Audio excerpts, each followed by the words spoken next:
Adekule, please sit yourself. Hey! Yes! Woo! To be evicted from the Big Brother Bbnaija level up house is check. I knew it! I knew it! I would never insult someone based on where they're coming from or based on their appearance or their look. I would never do that. If I insult you, I'm insulting you based on what you are doing right now, not based on where you're coming from. She was talking to him. She now came. She saw me beating. She was supposed to turn back. Yeah. She now stood. On many occasions, like, the person even a boss like that, and when they are going to the bed, go come. Me and going to the bed, go come. You don't think I'm with the date, but I'm going to yes, now. Oh, Jesus. I didn't look there from mirror. If you don't agree with your tongue, whatever, don't bend me as they wait. Because somebody saved me for this. That will not come inside. Chichi, enter your room. Enter your room. Good girl. On our party, that I was like, girl, I think I like this guy. Later, you told me that he's with someone. Remember that Chomzi was closest to me in that house. So I told, after dancing with him for that day, I told Chomzi, I said, guy, number one, he's with someone.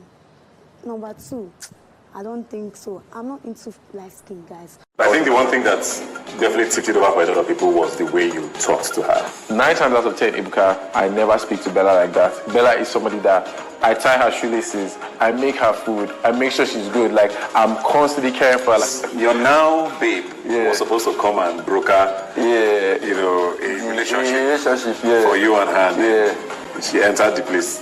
How did you know Amaka liked you? Did she ever tell you? No. I'm sorry. They can't let they pay me and they talk to you to your face. But I've told you so. No, the story is not enough. You need to kneel down.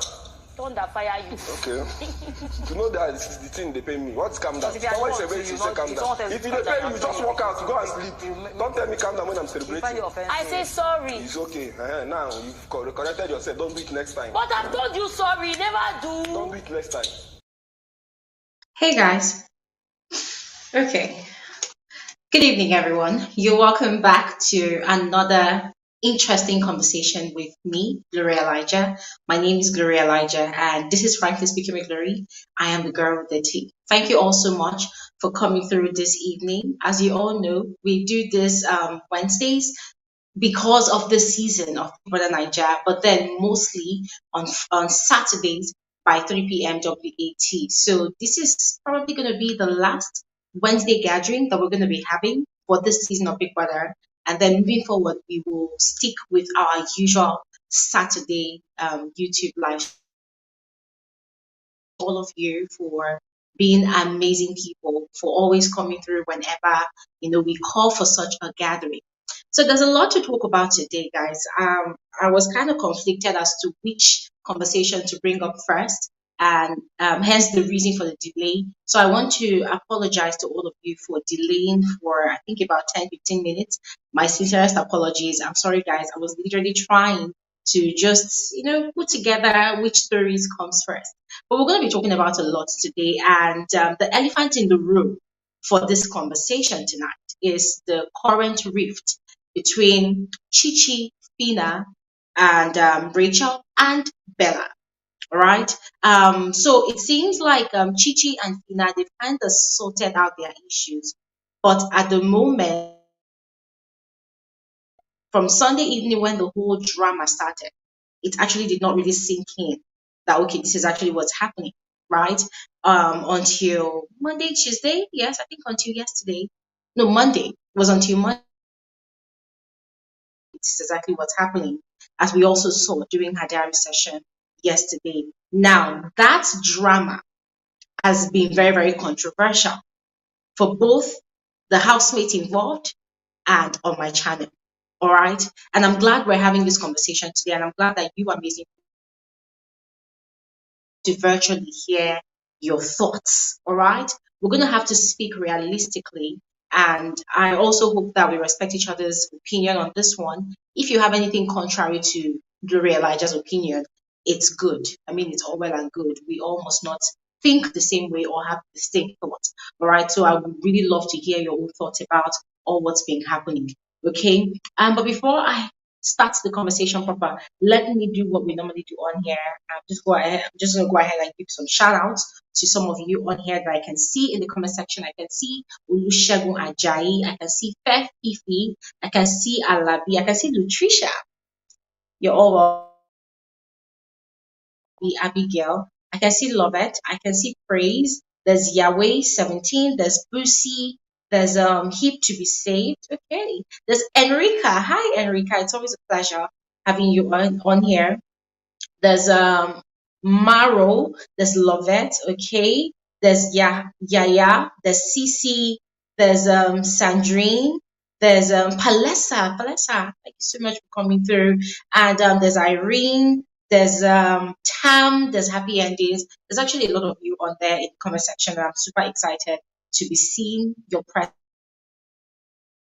in tonight's conversation. So aside the Chichi and Fina's conversation, we're also going to be talking about Sheg's most recent interview.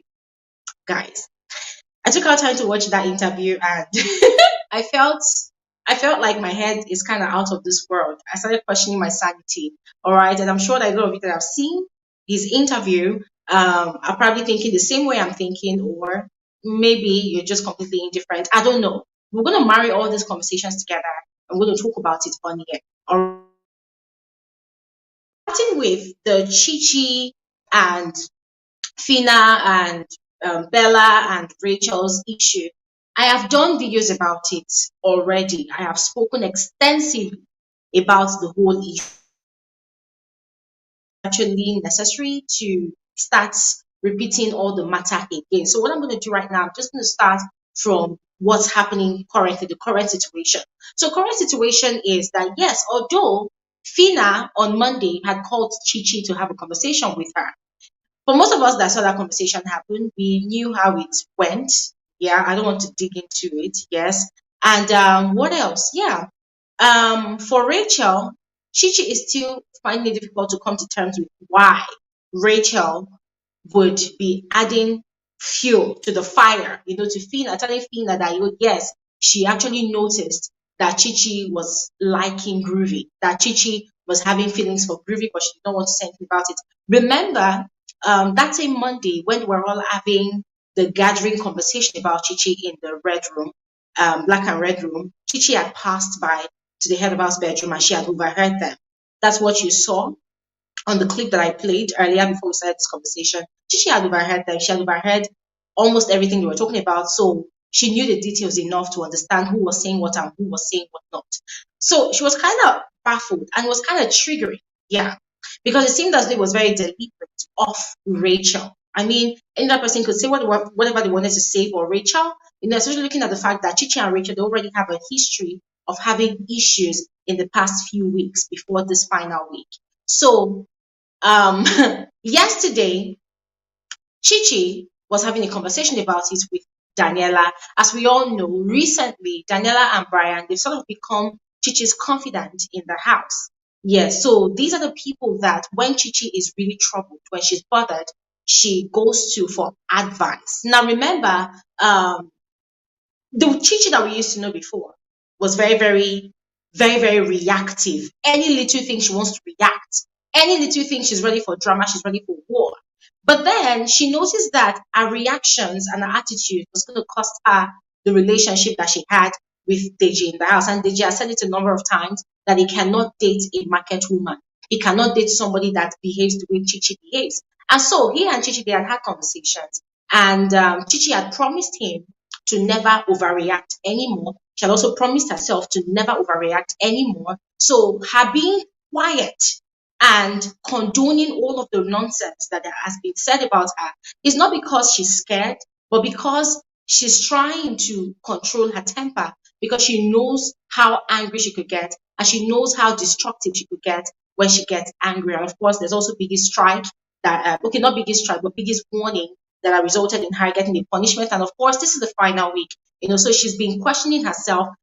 Is it worth it to confront these people or not? So Chichi has been in a dilemma. So she had that conversation with Daniela, and Daniela too had been baffled that why would they think that you were interested in Groovy, looking at the fact that you had something going on with Deji, right? So that was the conversation. But Fina's fans had seen and heard that conversation. I think they've seen, but possibly did not really pay attention to what was being said in that conversation. And so it had caused some drags for Chichi again, as well as myself, online. Yes, because people have been saying that, oh, here is Chichi now. Chichi is gossiping about Fina to Daniela. Why is Gloria Elijah not doing a video about it? Why is Gloria Elijah not dragging Chichi the way she, in quotes, dragged Fina? That's on the side.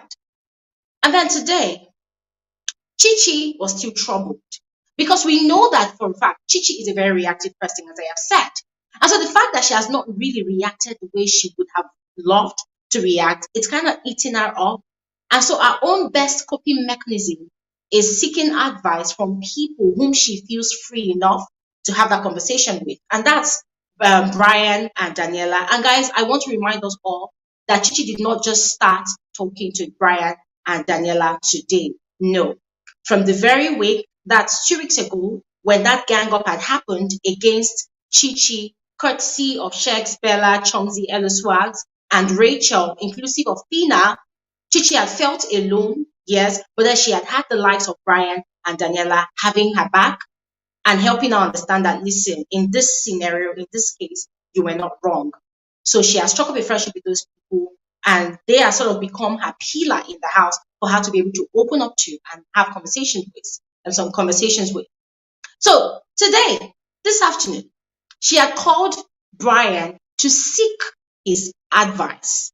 Now, guys, I feel like we need to understand terminologies. I feel like some people in certain fan base, I don't know if it's just a deliberate act, to act like they don't understand English, or they're just, I don't know, whether they're just deliberately misconstruing events on the show to suit their fave or to paint a negative narrative about another housemate. And I kind of understand, because at the end of the day, this is a game. So people will definitely do whatever it takes to paint their fave in the good light and then make every other housemate look like trash, right? But I'm going to say that for some of Fina's fan base this week, I've been very much disappointed, but I'm not going to give them the attention that they need. I mean, they've been having a swell time on Twitter with me. We've been enjoying each other's company, in quotes. But anyways, guys, what I'm trying to say is we need to understand the terminologies to use in describing situations in the house. Otherwise, we end up making our faith look stupid. Yes. Now, today, Chichi was having a conversation with Brian. And specifically, she told him that she came to seek his advice because she feels troubled. She had overheard very nasty things that were said about her. And the normal Chichi wanted to go into that room and give each and every one of them that was involved in that gossip a toothpick and tell them that, oh, since Chichi is stuck in between your teeth, then use this toothpick to, relieve yourself of the stress. That's a very sarcastic statement. But in other words, what she was trying to say was that she had overheard the statements or the nasty things they had been saying about her, and she had wanted to react the normal way that the old Chichi would react. But then she had felt like, okay, there was no need. And it took all the strength in her and all the willpower for her to walk away and walk into her head of house bedroom. And then she had told Brian that she and Fina, they had a conversation. And Fina had told her everything that Rachel and Bella had said. How Bella had made a lot of claims that, oh, she said XYZ whilst they were in level 1. And how Rachel had also added her own fire to the whole drama. Oh, yes, I noticed that Chichi actually really likes Groovy, but I thought I should not say anything. Now, she was telling Brian that this is the situation she finds herself. And she's not happy about it. Now, she's in a dilemma. She's confused as to if she should take action by confronting Rachel, looking at the fact that they've already had existing issues, right? Or if she should just overlook it and move on, looking at the fact that the show is almost coming to an end.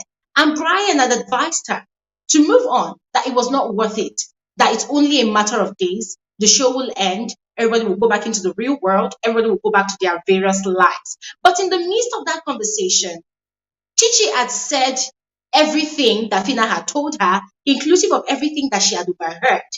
Now, this was Chichi expressing everything.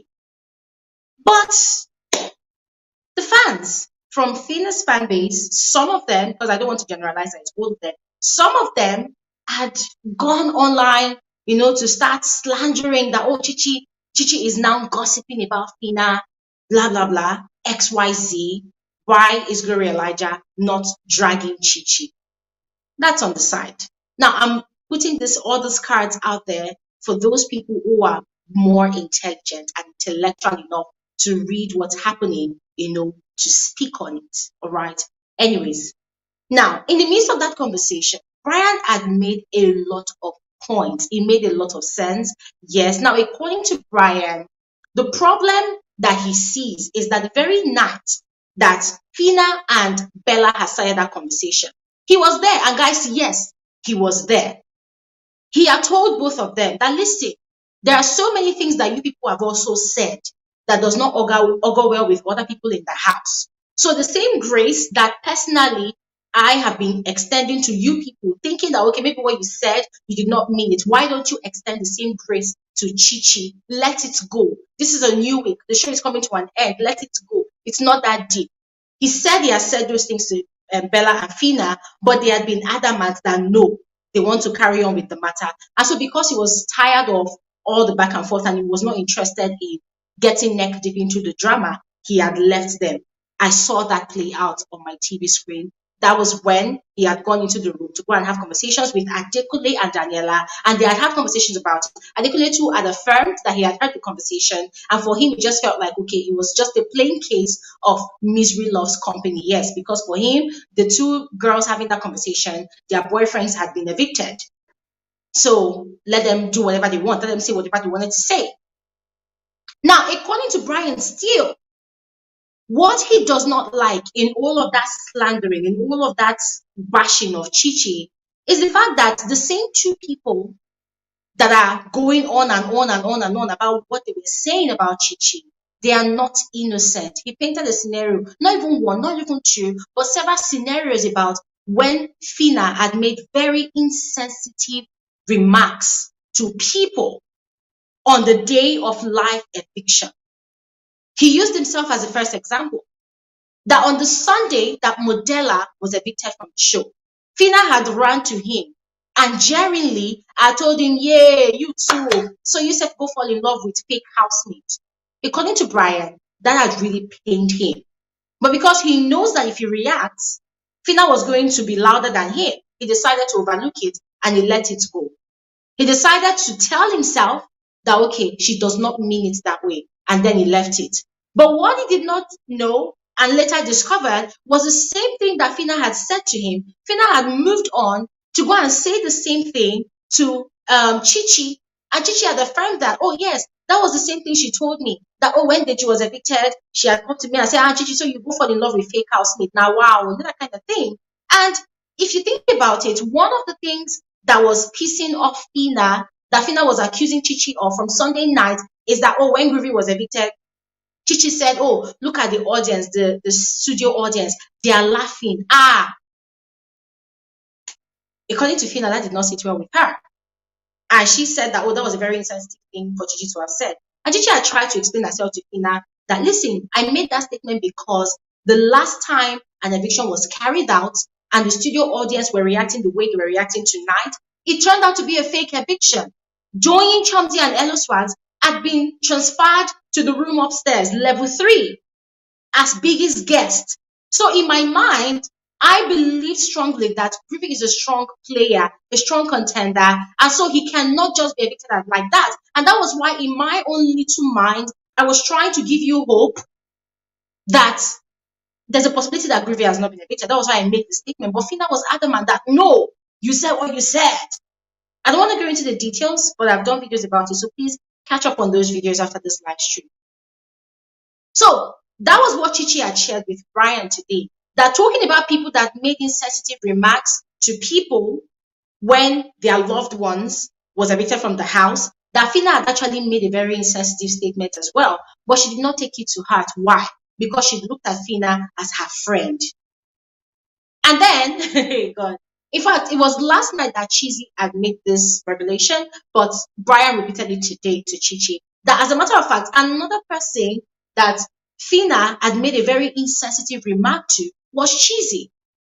Cheesy had actually disclosed last night that the real reason he had provoked Fina on Saturday morning, guys, remember Saturday morning, Fina had been ranting all over the house. She had been dragging Cheesy. She had been insulting him, calling him Doyin's houseboy, Doyin's slave, the one that washes plates for Doyin, the one that sweeps and cooks for Doyin, the one that does everything, does Doyin's laundry. Chizzy had revealed that the reason he had actually said what he said about Fina, or Fina he's speaking for Groovy, is because the day that Doyin was evicted, Fina had gone to him and told him that Chizzy, you sure say, let me speak in English, that Chizzy, are you sure that this your thing with Doyin is going to work out on the outside?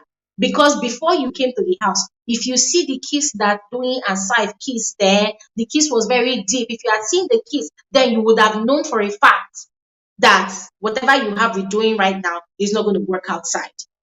Now, according to Cheesy, that had eaten deep into his skin because he genuinely liked Doyin and was really looking forward to both of them having something to do outside the house. So the fact that Fina had decided to come and give that unsolicited information to him, and the way she had actually communicated that information, according to Cheesy, was kind of spiteful and malicious. It seemed as though Fina was working towards triggering him. It had pained him, and in his mind, he had felt like, okay, fine, since you can talk, if it happens to you, I will also extend the same energy. I will also say the same thing to you. Let's see if you can handle it. Now, all what Brian was trying to say by painting all of these scenarios is that Chichi should understand that Fina is that one person that loves dishing out negative energy, insensitive remarks. But when such energy is reciprocated back to her, she does not know how to receive it well. And that is why you see her ranting and raving however she likes in the house. 1 second, guys. Let me just go for a quick water break.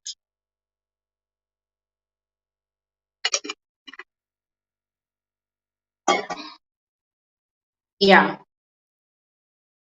So that was the conversation we were having this afternoon.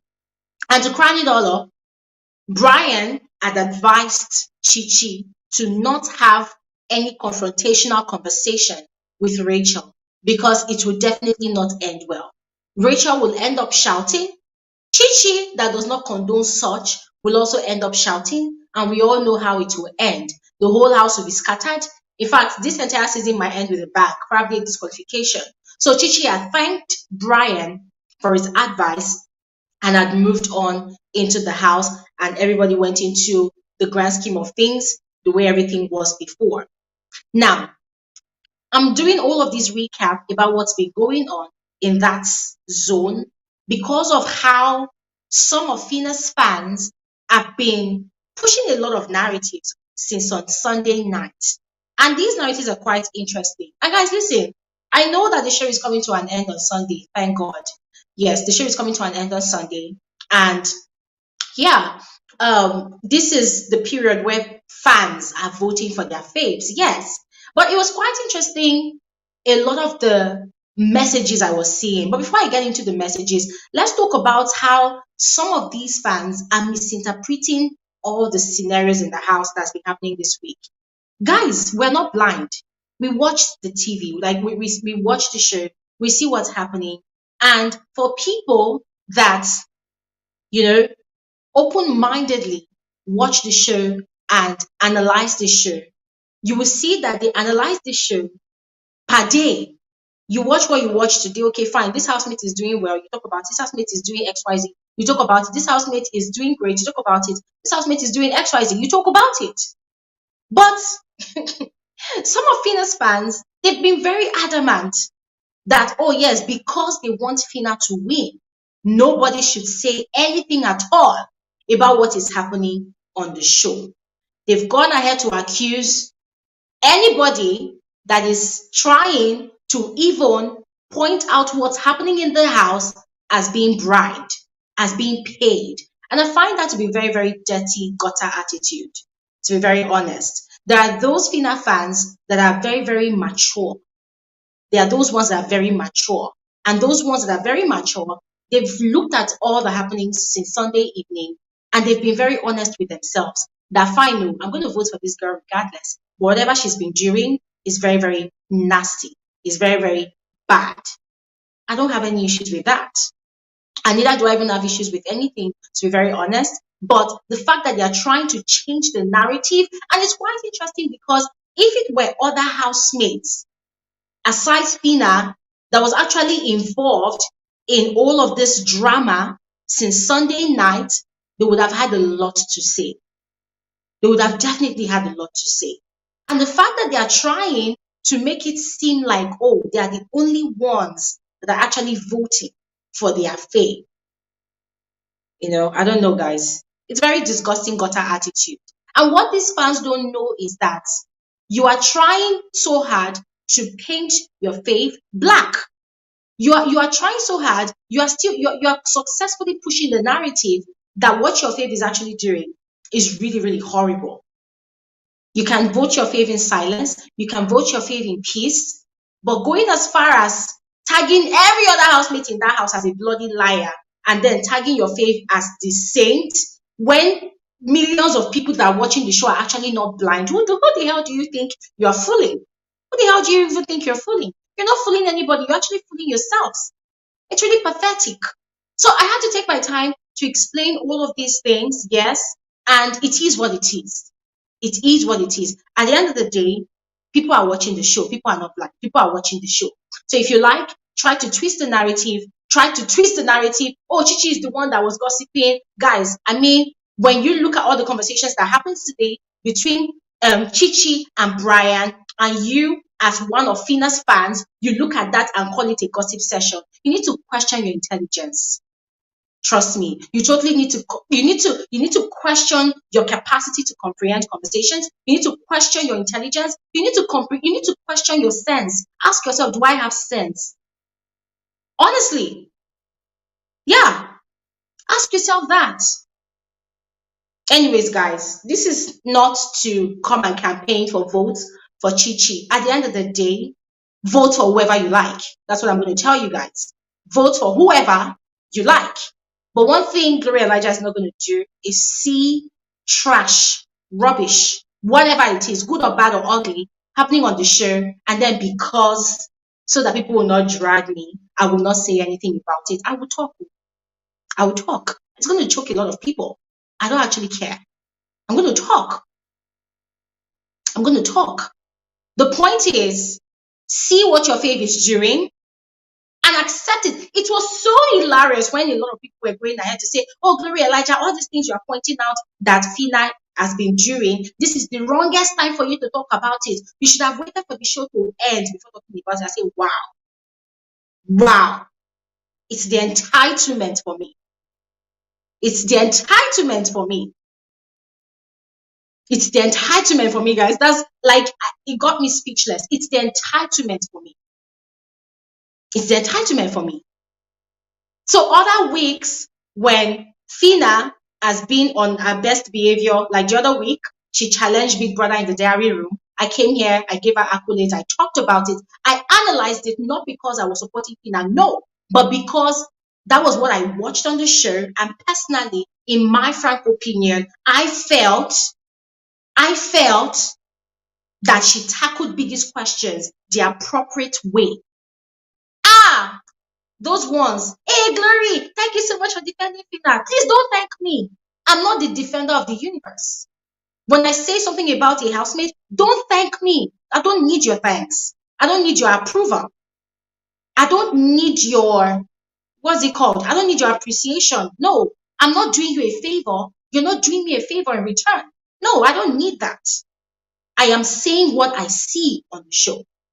And I am giving you my opinion. And that's why on every single video I put out there, I tell you, in my frank opinion, that is after sharing what I see on the show. And then I go ahead to ask you, what are your thoughts about this? Please go ahead and share it. As far as I'm concerned, the bulk of Fina's fans that have been moving mad on social media this week, they are very, very unintelligent. I said it, and I'm going to say it 1 million times. the bulk of the Fina fans that have been moving around social media this week, dragging people, insulting people for only sharing and expressing their opinion about what's happening on the show. In fact, since Sunday night to tonight, they are very unintelligent, gutter behavior, gutter attitude. And what you don't know you're doing is that you're giving people more reason not to like Fina. They've called Fina a street girl on the show several times. Why can't you, as a fave, come out and defend your fave in the most mature and intelligent manner? Instead, you come out and you act like a gutter human being. Anybody that just says, beep, hey, don't talk about Fina, don't even mention Fina. Some of them even went as far as coming on my channel to come and say, Glory, you've been paid. Can you pay me? Oh God. Anyways, I thought I should fill you guys in on all of that. And I will say it again. Those Fina fans that have been going around social media, not just on my page, but crawling around like rats, Assyrian rats, going around, clamping down on everybody's opinion. Like you don't want anybody to talk at all because you want your fave to win. That's stinking gutter behavior. And it stinks. It reeks of a very, very low IQ. Because if you have a very, very intelligent IQ, if you have the capacity to reason with emotional intelligence, like Brian would always say, you will learn to go and give your opinion, defend your faith, and then go ahead and vote your faith. You want the whole world to shut up. Why? Because Fina is involved. Then they use Gragra, they win Big Brother. I'm sure you know. It's not by power, it's not by might. Honestly, it's not by Gragra. You want to win Big Brother. So you want to threaten everybody. You want to intimidate everybody. So nobody should say, Queen, gutter behavior. That's what they possess. I know that for every fan base, there are those ones that are very, very mature and very, very intellectual. I've heard mature men, mature women, very, very mature people that have sense, not all these rats that run around up and down like cowards. If I share the link to this conversation now and I tell them, oh yeah, come online, come and talk, they cannot talk. They scurry around like cowards. And that's what they are. They scurry around like cowards. You want to intimidate everybody to shut up? Really? Gutter behavior, that's it. Anyways, I'm not going to give them too much time anymore. I'm going to quickly move on to the Shegs and Bella's, Shegs interview, guys. I'm going to quickly play a clip and then we're going to go ahead and talk about it. I'm going to share the link. I feel like you know that like I'm never going to disrespect you as a woman, never going to call you out of your name, never going to make you feel small, never going to ever make you feel scared. So like anything, even if you vex on me, even if you shout at me, whatever you do, I will always have a line. I'm not an idiot, but I'm not a pussy. So it's not like I'm not going to react. I will. But me reacting will always have a line. What if they say like you're stupid? What would you say? You say I'm stupid too? No, I wouldn't. So like, that's what I'm saying, babe. Like, there's no Tozo inside this one. It's just beef. And I like Tozo. You're actually sick. I thought I wanted to check something. I'm not stupid. There's so many things here, but I don't eat them. Are you sure? I wanted to check one particular one I eat. Are you sure you're not stupid? Why do you feel the need to explain?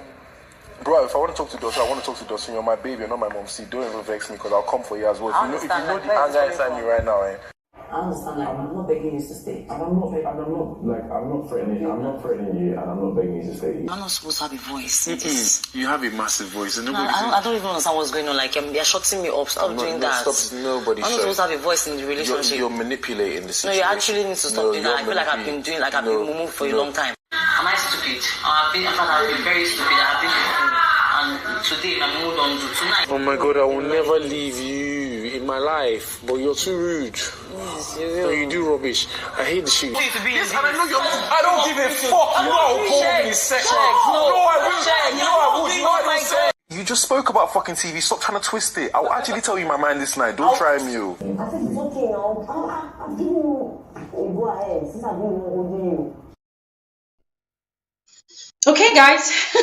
Okay, so that clip was put together simply to show something. All right, I watched Sheg's interview today. First, the one he had with Bbnaija on Monday, and then the one he had with a certain media outfit today. And God. As I said at the start of this conversation, I felt like I was actually watching an entirely different show. Yeah. Now, from that clip you watched, from the very first period that Shegs expressed a bit of, violence, it was, I think, in week 1 when they had a wager task to prepare for. And Adekunle and Chichi, they were having a go at each other. And Shegs was not even sure what happened. But according to him, he wanted to support Chichi. Why? Because Chichi is an exotic dancer. And then he had come into the room. He had gone out and then he had come into the room. He had met them having that altercation. And because already he did not like Adekunle, he just jumped into the conversation and was attacking Adekunle. And that had irritated Doyin so much that Doyin had also attacked Shegs. This season is just hectic. I wanted to say something but I said no. It's not about Doyin. Let me just continue what I was saying. So Doyin had attacked Shegs back, and that was when Shegs had been very upset. He had almost lost it, and he was advancing, aggressively towards Doyin. And then a lot of people had gone to, create a barricade between Shegs and Doyin. They were asking him, what do you want to do? What do you want to do? And he was like, no, I just want to ask her who she was talking to. And they were like, okay, you were sitting on your bed. Why didn't you sit down there and ask Doyin all the way from there, what you want to ask her? Do you have to advance menacingly towards her like that? Now, before Shegs had gotten up aggressively and was advancing towards Doyin, Bella had been trying to pacify him. Now, at that point in time, on that very week, Shegs was still wooing Bella. And Bella was playing hard to get. Bella was still giving Shegs a hard time, right? Bella was still acting like she wasn't interested in the whole relationship, was acting tough.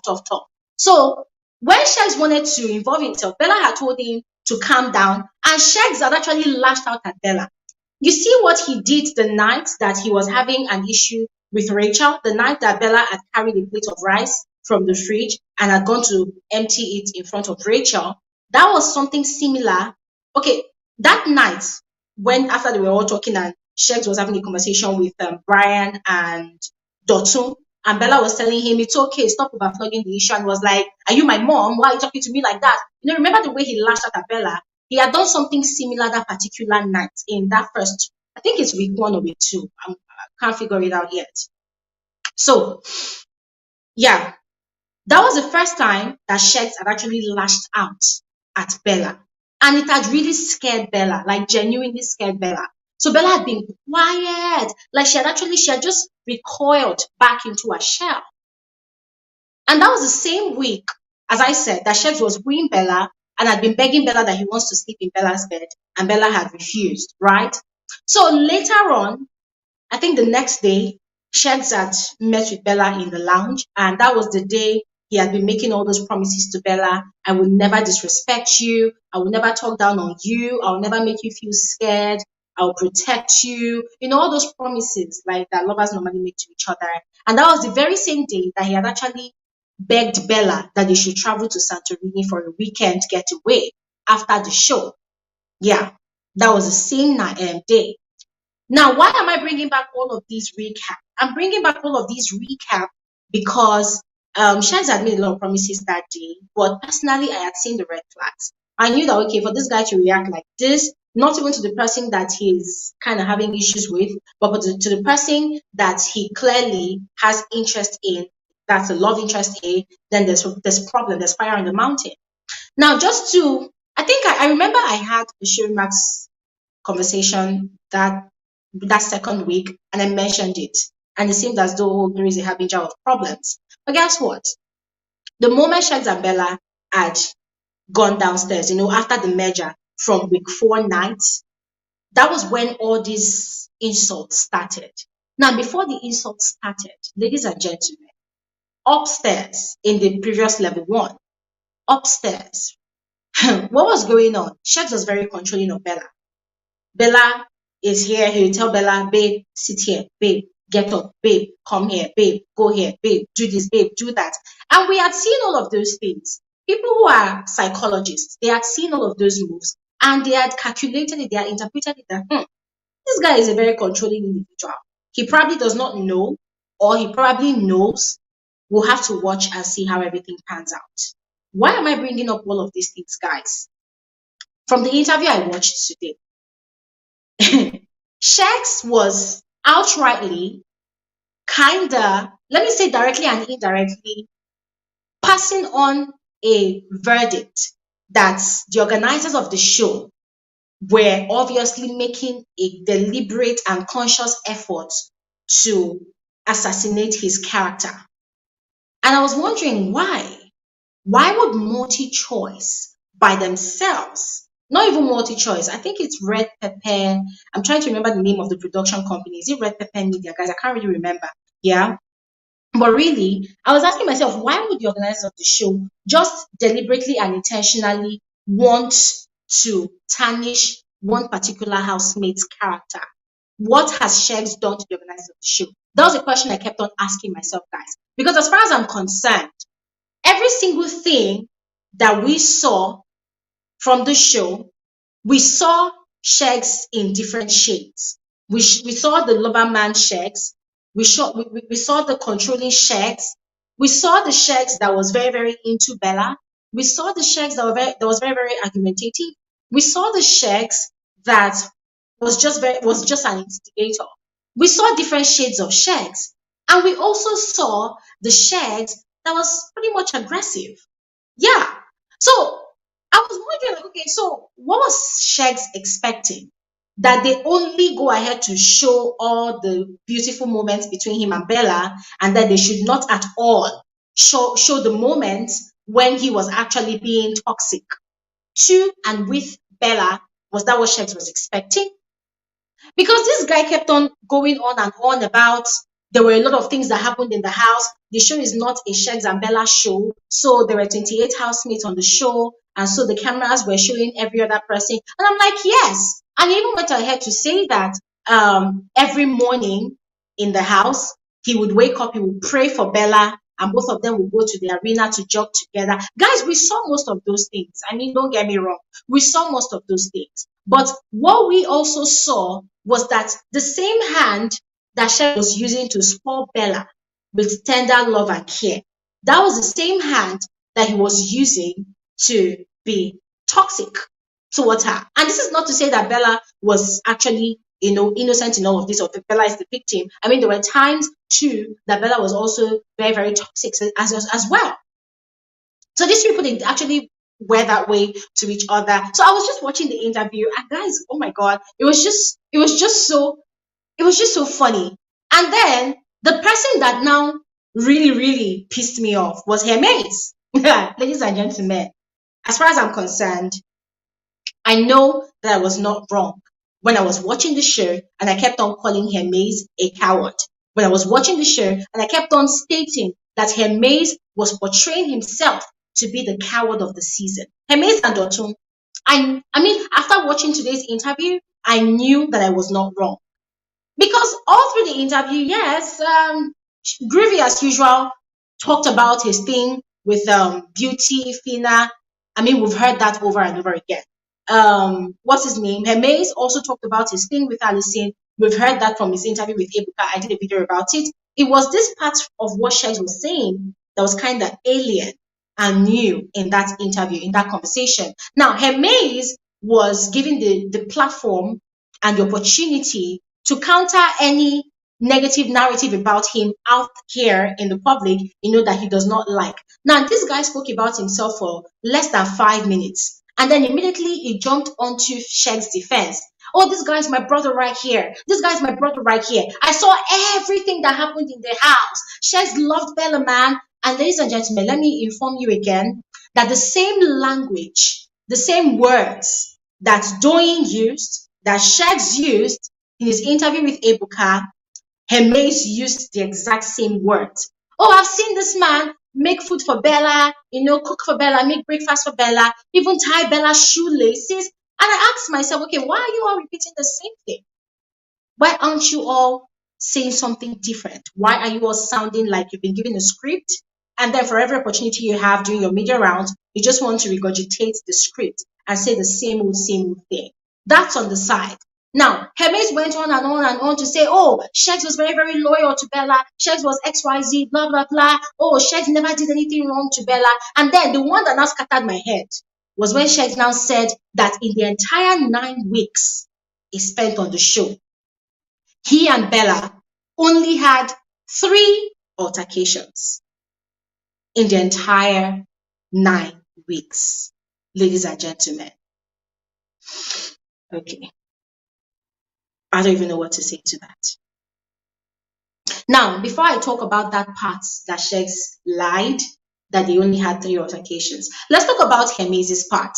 Hermes claimed that he saw everything in the house. Ladies and gentlemen, the question is, how did Hermes see everything that happened in the house? I would ask the same question I asked about Doyin. Is Hermes the Holy Spirit? That's number 1. Is Hermes breeze? Number 2. Number 3, this is the same Hermes that whenever Shegs and Bella have their issues, most of the time, Hermes is not even present there. Let's establish that as a fact first. Most of the time that Shegs and Bella had their issues, Hermes was not there. The one person that witnessed Shegs and Bella's issues most of the time was Doyin. And we've established on this channel that the reason that Doyin was not really reacting is because she's just as abusive as Shegs. I'm talking about verbally abusive as Shegs. We saw the way Doyin was relating with Brian, with Deji. She wanted to start that same thing with Deji. And Deji immediately clamped it down and warned her, I am not that person that you'll be friends with, and then you'll be insulting me, using derogatory words on me. And then Doyin was saying that, oh, if I like you, I insult you. And Doyin said, no, not me. Take it to someone else. And so she found Chizzy, who'd entertained her insults. And that's why both of them, they are good for each other. Because yes, they call each other names. And that's the kind of relationship that Doyin likes. Playfully, verbally abusive relationships. She has the same sort of relationship with Allison. Oh, get out, big head. Oh, get out, idiot. And then with Brian, it was even more toxic. Idiot, fool. You know, they insult each other a lot. Doyin enjoys that kind of relationship. And that was why the first interview she gave, she did not see anything wrong in whatever was happening, you know, between Shegs and Bella. And then much later, probably after schooling herself about the concept of verbal and emotional abuse, she now came and retracted her statement and was apologizing to the public. So what am I saying? I'm saying that this Hermes that had that interview today, specifically Beat FM, and was literally defending Shegs vehemently, this dude was almost never there when Shegs and Bella had their lovers' tiff. He was almost never there. Yes, not to even talk about the issues that Shegs would normally have with people in the house in general. Even the issue that Shegs would have directly with Hermes. Guys, did you ever see Hermes reacting? Hermes will not react. Instead, he will go and stay in the room and be vexing and shouting. And then he will now rally some people, Elo Swags, Fina, they will go outside to the garden, they will go and talk about it. And then when he now has his diary session, he will now go and be blasting them, especially Shegs and Bella in the diary room. Hermes never had the balls to confront Shegs in that house. Hermes never had the balls to look Shegs in the eyes to tell Shegs that, oh, this thing you did, XYZ, it's actually wrong. And then him coming on radio that millions of people are listening to declare that he saw everything. Please, if you see Hermes, help me ask him this question. Is he the Holy Spirit? Is he breeze that's everywhere? I mean, this is not me saying that us, the viewers, we actually saw everything. Yeah, but I'm going to give accolades to the camera crew, the production team of this season. One thing I loved about the Kayo days of this season is that whenever drama was about to start in the Level Up Mansion, the camera would be on that drama from the beginning till the end of that drama. That's one thing I really loved about the camera crew of this season. If you agree with me, let me know in the comment section below. This season, the camera crew were very intentional about capturing very, very dramatic moments. Yes, and I don't even know how they did it, but they were just so, they were very, very accurate in doing it. They were very, very amazing this season. You will see that, take for instance, Shegs and Bella's moment. 1 minute, they're all lovey-dovey, and the next minute, Shegs are switched like a chameleon. guess what? The cameras are always there to capture all those moments. So when Shegs was yapping his mouth during his interview today, that he doesn't know why multi-choice, why the organizers of Big Brother this season are trying to, portray him negatively. I'm like, bro, if you are coming off with this excuse for your flaws, for your excesses, then you can as well say that the CEO of MultiChoice was inside your skin or inside your brain and was the one acting out all the things you were acting and not Shegs. I mean, I appreciate the fact that he said that, oh yes, he's learning, he's changing. But we've heard Shegs say that 1 million times in the house, especially when he's having conversations with Doing, especially when he's having his diary session.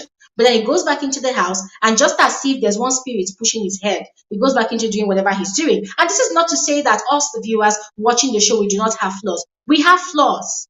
But for Shegs, why people were really triggered was the fact that he never saw anything wrong with what he was doing.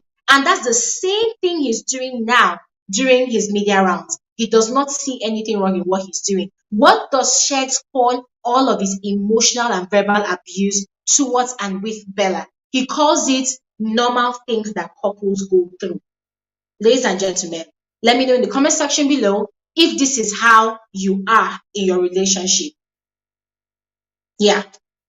But from the mouth of Shegs, that's what he calls it. He said what happens between him and Bella on only 3 occasions, which is a bloody lie, is what normal couples go through. I said, no. It's not all relationships that are controlling like that. It's not all relationships. But ladies and gentlemen, I'm not going to talk any further. I'm just going to go ahead and share the link to this live stream. Just go ahead and join me if you have your own opinion to share. And I emphasis on your own opinion. All right. So this is me analyzing what I have seen on the show and sharing my own perspective. And there's nothing wrong with that. So please, guys, go ahead, click the link and share your own perspective as well. All right. So the link is in the comment section. Just go ahead and click and you'll be able to join the conversation. Okay. So remember, we're talking about 2 things tonight. The drama that's played out this week between Chichi and Fina, Rachel, Bella, and then also Shegs and Bella's interview for the most part of it. Okay, so we have someone on here. We have Mr. A, and I'm trying to add more people. We have Queen, we have Gracie. All right, hi, good evening. Hello. Good evening, everybody. Hey, how you doing, Lord?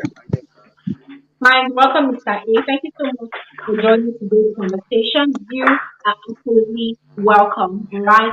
So, quickly, remember 3 minutes for everybody to speak so that everybody else that wants to speak can join and express themselves. All right. So, I would love to hear your thoughts about the matters that we'll be talking about tonight. Chichi and Fina's issue, some of Fina's fans' reaction to all the drama, yes, and then Shek's interview today. To be honest with you, I'm actually not here to talk about any of the drama. I'm not here to actually talk about any of the whatever it is, it's actually going on. I think, with the whole Bbnaija, it's all about entertainment. And if you as a person, you can't actually take it for entertainment value, then to be honest with you shouldn't be watching any sort of like reality TV show. Now, what I'm really actually here to talk about is it's all those, all those fans or so-called fanatic fans that actually come on every sort of like social media, platform, and start, when things are not actually going in their favor, they kind of want to change the narrative. Yep. The thing is, ever since, as you've actually said, from the beginning of this show, you've actually been giving accolades to Fina. None of them actually came online to actually say, "Oh, Glory, you're being biased." Because why? You're talking good of Fina. And then they're looking at you. It's like, oh, Glory is actually talking great about Fina. Glory is so excited. Oh, this is it's sweeting me, die. Yeah. Oh my gosh. You know what? Hey, Glory is actually talking of Bella. Let's support Glory this set. That's all it is. And you know what? It's actually just when you look at the people out there, it's a like a low percentage of those Fina Fina fans are so myopic. So myopic. I just don't even know whether they're second teenagers or, I mean, if you look at because the thing is, I can't actually understand. You actually tell them something in the video. You tell them and say, listen, this is your opinion. This is your opinion. Now, actually, put your own thoughts in the comment section. It's as simple as that is English that you're supposed to actually understand. It's not. We're not. Except if they want you to be speaking in broken, which I cannot actually even see. I mean, the thing is, it's so simple. It's an English language that almost every intellectual actually understands. Put your comments in the comment section and do not attack others. Why are you going to be attacking Glory on her opinion? This is what Glory actually sees, and I love one of the comments which you actually pinned yesterday, where the person actually stated that you might see it as 6 and another person might see it as 9. Exactly. It's all sort of like a different perspective, And the thing is, it's like if you have a different opinion and perspective about the whole thing, put your own thoughts. But when I actually see people, even now, when I actually see people even saying, Glory, you've been paid, you've been this. You know what? I tell myself, I say, Glory, you know what? Don't even bother yourself. Because these people, they're unintellectual. Seriously, they haven't got any sense at all. They have not got any sense at all. They're so uneducated. Seriously, those section of Fina fans that are actually coming up and saying you've been paid. Seriously, they're so they didn't actually go to any school. Seriously, sorry to say, they're from the garbage. They don't get sense. I'm sorry to say this because it's like when it's like you're telling someone in English, say yes or no, and they say, well, I don't actually understand what yes or no is. That's how it is. They cannot relate.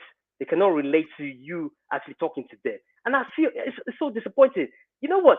I actually take this situation like the whole Nigeria thing, the entitlement of the Nigerian politics in this country at the moment. Because we've got a politician saying, it is my turn. And this is how I'm actually seeing it as. Sorry to say, it's an entitlement thing. Oh, yeah, we want a 50 people. It's like some people, some of the financial. We are supporting that because we want women is supporting women. Or we want a woman to support. We want a woman to win Bbnaija this year. Whatever wrong. Even though Fina kills someone in that house, I still support Fina. That's how it is.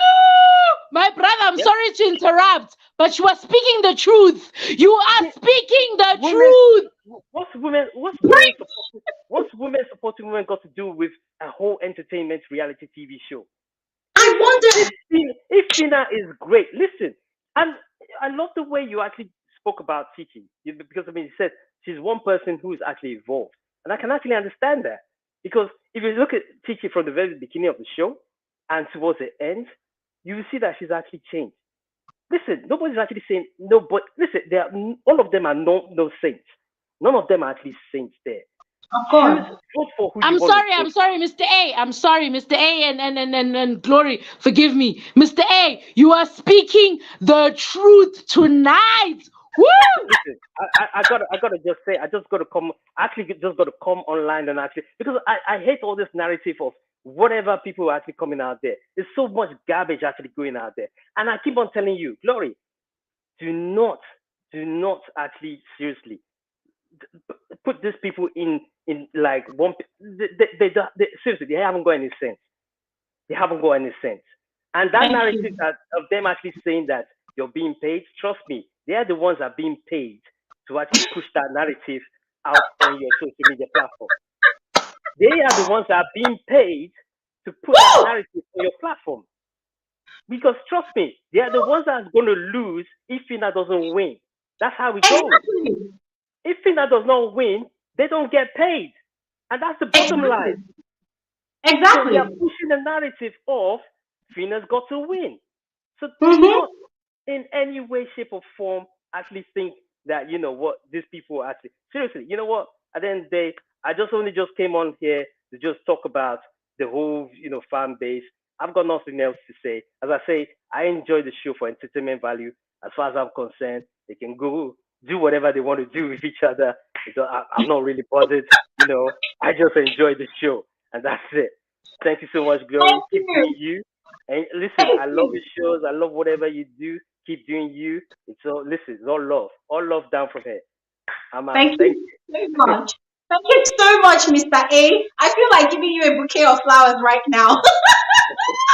Thank you so much. And listen, I totally agree with you 100%. I look at some of the accounts, the Twitter accounts of those ones that come and spew trash on my timeline. When you check the account, it's very obvious that they are accounts that were just opened, to come and tweet trash. You will see they have zero followers. You see that they have one following. You will never see someone that has up to 5,000 followers on Twitter tweeting nonsense. You see those ones that have zero, zero, zero, those are the ones. And it's true. Most of them, they are paid to open those accounts to go out there and troll people and intimidate people from saying things. The moment they know that they cannot shut you up, they start attacking you. They say, oh, you are ugly. You are ugly. If people allow me to open my mouth to say what's on my mind, I swear. You will run and go and hide your face under a rock. Don't even you. tempt me, Elijah. I'm not nice. Anyways, let me quickly move on. And as I said, Glory, just keep doing you. Thank you so much, Mr. A. Thank you so much. All right, I'm going to quickly move on to Queen. Hi, Queen. Hi, Glory. This is Queen from Hi, the United States. So you have a you're big fan. welcome. You're welcome. How are Yes, I'm you? one of your biggest fans. Thank you so much. And honestly, to be honest with you, I watch the channel here. I have the channel, but I mostly watch your analysis, and I think you're spot on. I just came Mhm. to say a couple of things.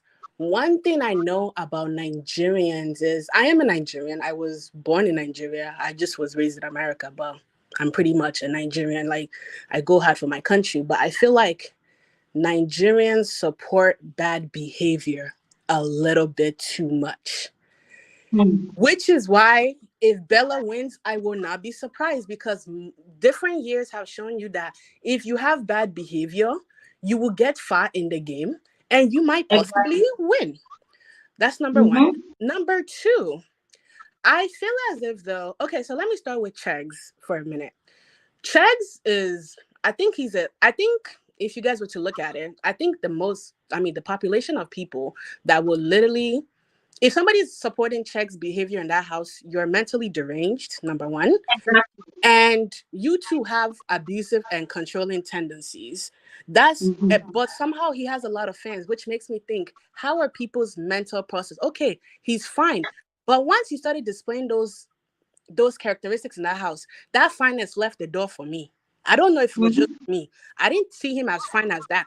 But then again, I also don't blame Chegs because I was watching Donnie's interview with that show yesterday on YouTube, Mm-hmm.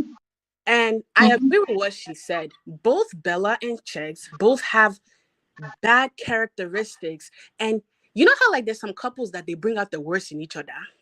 Yeah. That is them. That is both of them. Mm-hmm. That is both of them, and I feel like Chegs is just naturally. Let me tell you something. Behind closed door, he go beat that girl. Oh. Let me not lie to you people. Uh-uh. He will. We've established He it. will It he will will tear, happen. he will tear that ass up. Oh, I'm sorry, I'm not supposed to cuss on your channel. Sorry. He will he will beat that ass like period. Like he will beat her. But she may beat him. They both look very abusive. Um Number three. Okay, with Fina, right? See, I love Fina. I'm team Fina and Hermes. Unfortunately, he left, but I'm team Fina. But I feel like a lot of things, I feel like because she's a fan favorite, a lot of disrespect and a lot of things that she does, people accept it because she's their fave. No, your fave is Mm. full of shit. Let's call a spade a spade. Because if it was no, because I like no, because in this life, before I judge a situation, I like to put myself in the shoes. People, if Chichi did what Fina did to Chichi, Fina no go like him, and Fina would have raised hell. You get what I'm saying? Of So course. why are you so comfortable disrespecting and talking about somebody that's quote unquote your friend? But And let's all be honest here. Groovy doesn't like Fina. We know. He doesn't like Fina. I feel like on a normal day, she's not his spec, number one. Number two, I feel like he's not interested in her because he sees her as a street girl. A guy like Groovy cannot date a girl like, on a normal day. So we're not even talking about status or nothing like that. I just don't think it. I feel like he feed her more with beauty. But then many weary one, she's crazy. So let's call that a thing. But but the thing is that, but I feel like Fina, just like you said earlier, she dishes out negativity, but then she doesn't want to take it, which is hypocrisy to me. But me, I stopped talking on Instagram because that was how I was saying something that I love her, but her behavior is bad. Somebody told me to go and die. And I was just like, it's not necessary. Like that, it's not necessary. Why must I die because I'm saying the truth? No, Fina fans don't want to hear the truth because, okay, we all, no, for example, Glory, last year, everybody loved Liquor Rose. Liquor Rose was a very polite girl. Mm-hmm. She was very nice, very polite. She was very unproblematic.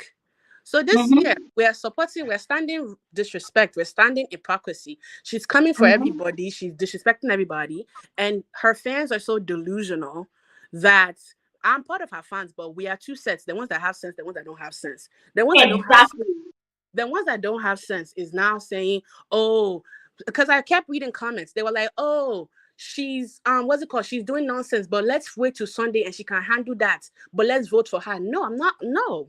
Wrong is wrong, right is right. And okay, so let me leave Fila. As per Hermes, right?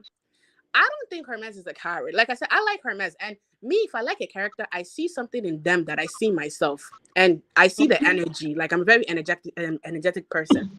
But Hermes, if you look at him very well, Hermes has anger issues, and his anger issues are bad. You people don't see because he did not blow out on anybody. That boy has anger issues because I'm a therapist out here. He has anger issues.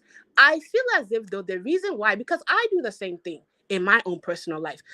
If I'm really mad, I don't like to confront the person because I will kill you and I will go to jail. Do you know how many times that somebody has pissed me off and I'm thinking 25 years in prison is not a long time, or like it seemed like a couple of days because I know that I would truly hurt somebody. So I walk away and I will talk about it with other people, but not address that person at that moment. And I feel like that is what Hermes does a lot in that house. That number two, I feel like the reason why he defended Chegs was because people in these interviews, they're killing Chegs though. And I feel like he wanted to do the right thing and support him.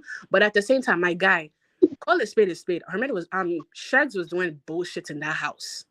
Let's call a spade a spade. But you know something though? Because it's not just Hermes. If you want to come for everybody, it's not just Hermes. Because even there was an interview I watched recently with Deji. Deji said that none of the guys saw that Chegs was doing anything wrong in that house. That's what Deji said. Deji said he didn't see anybody doing the wrong thing in that house. That everybody not see. Nobody wanted to correct Check. So the interview asked, why didn't nobody correct Check? They were just like, we did not see it as anything because it's them. Like nobody likes to interfere in couples matter. So nobody saw it wrong because most of them would do the same thing. We all know that all the guys in that house most of them were trash. But they were disguising as our fave. Everybody was trash. So everybody, you see, behind closed doors, Glory, everybody behind closed doors, couples, the way they be beating and fighting each other. That's why a lot of people are standing for this, because they do the same thing. They insult the same way, they disrespect the same way.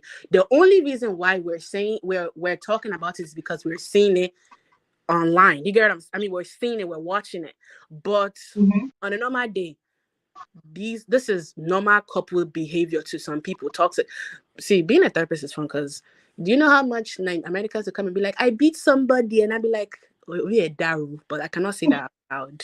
So, yeah. Thank you. Oh my God. Thank you so much, Queen. And you know what? I think for the first time, I'm going to now lay down my armor, of looking at Hermes as a coward because of how you put it, because you're right. He has anger issues. we saw how he blew hot on Chumsy when he was head of house. When they was it when he was head of house when they lost their wager, and he was very angry. He was shaking. He was vibrating. I saw that. Yes, but I don't know. I'm still gonna be on the fence on that, but I'm gonna agree with you on that one for a But bit. also, not to cut you off, but also another thing is that I noticed that I feel like some of the housemates, they were playing it safe in some things. You get what I'm saying?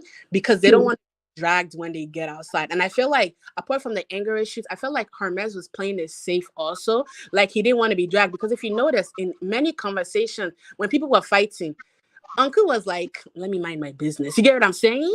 Because they don't want to be. I feel like a lot, like for example, Fina too. I feel like a lot of people, I don't think they're their authentic self in that house because a lot of people, I feel like on a normal day, most of them would have collected from each other. If Biggie would, I still feel like if Biggie should allow them to fight though, because I will pay premium for that. Fight because if people want to fight, fight.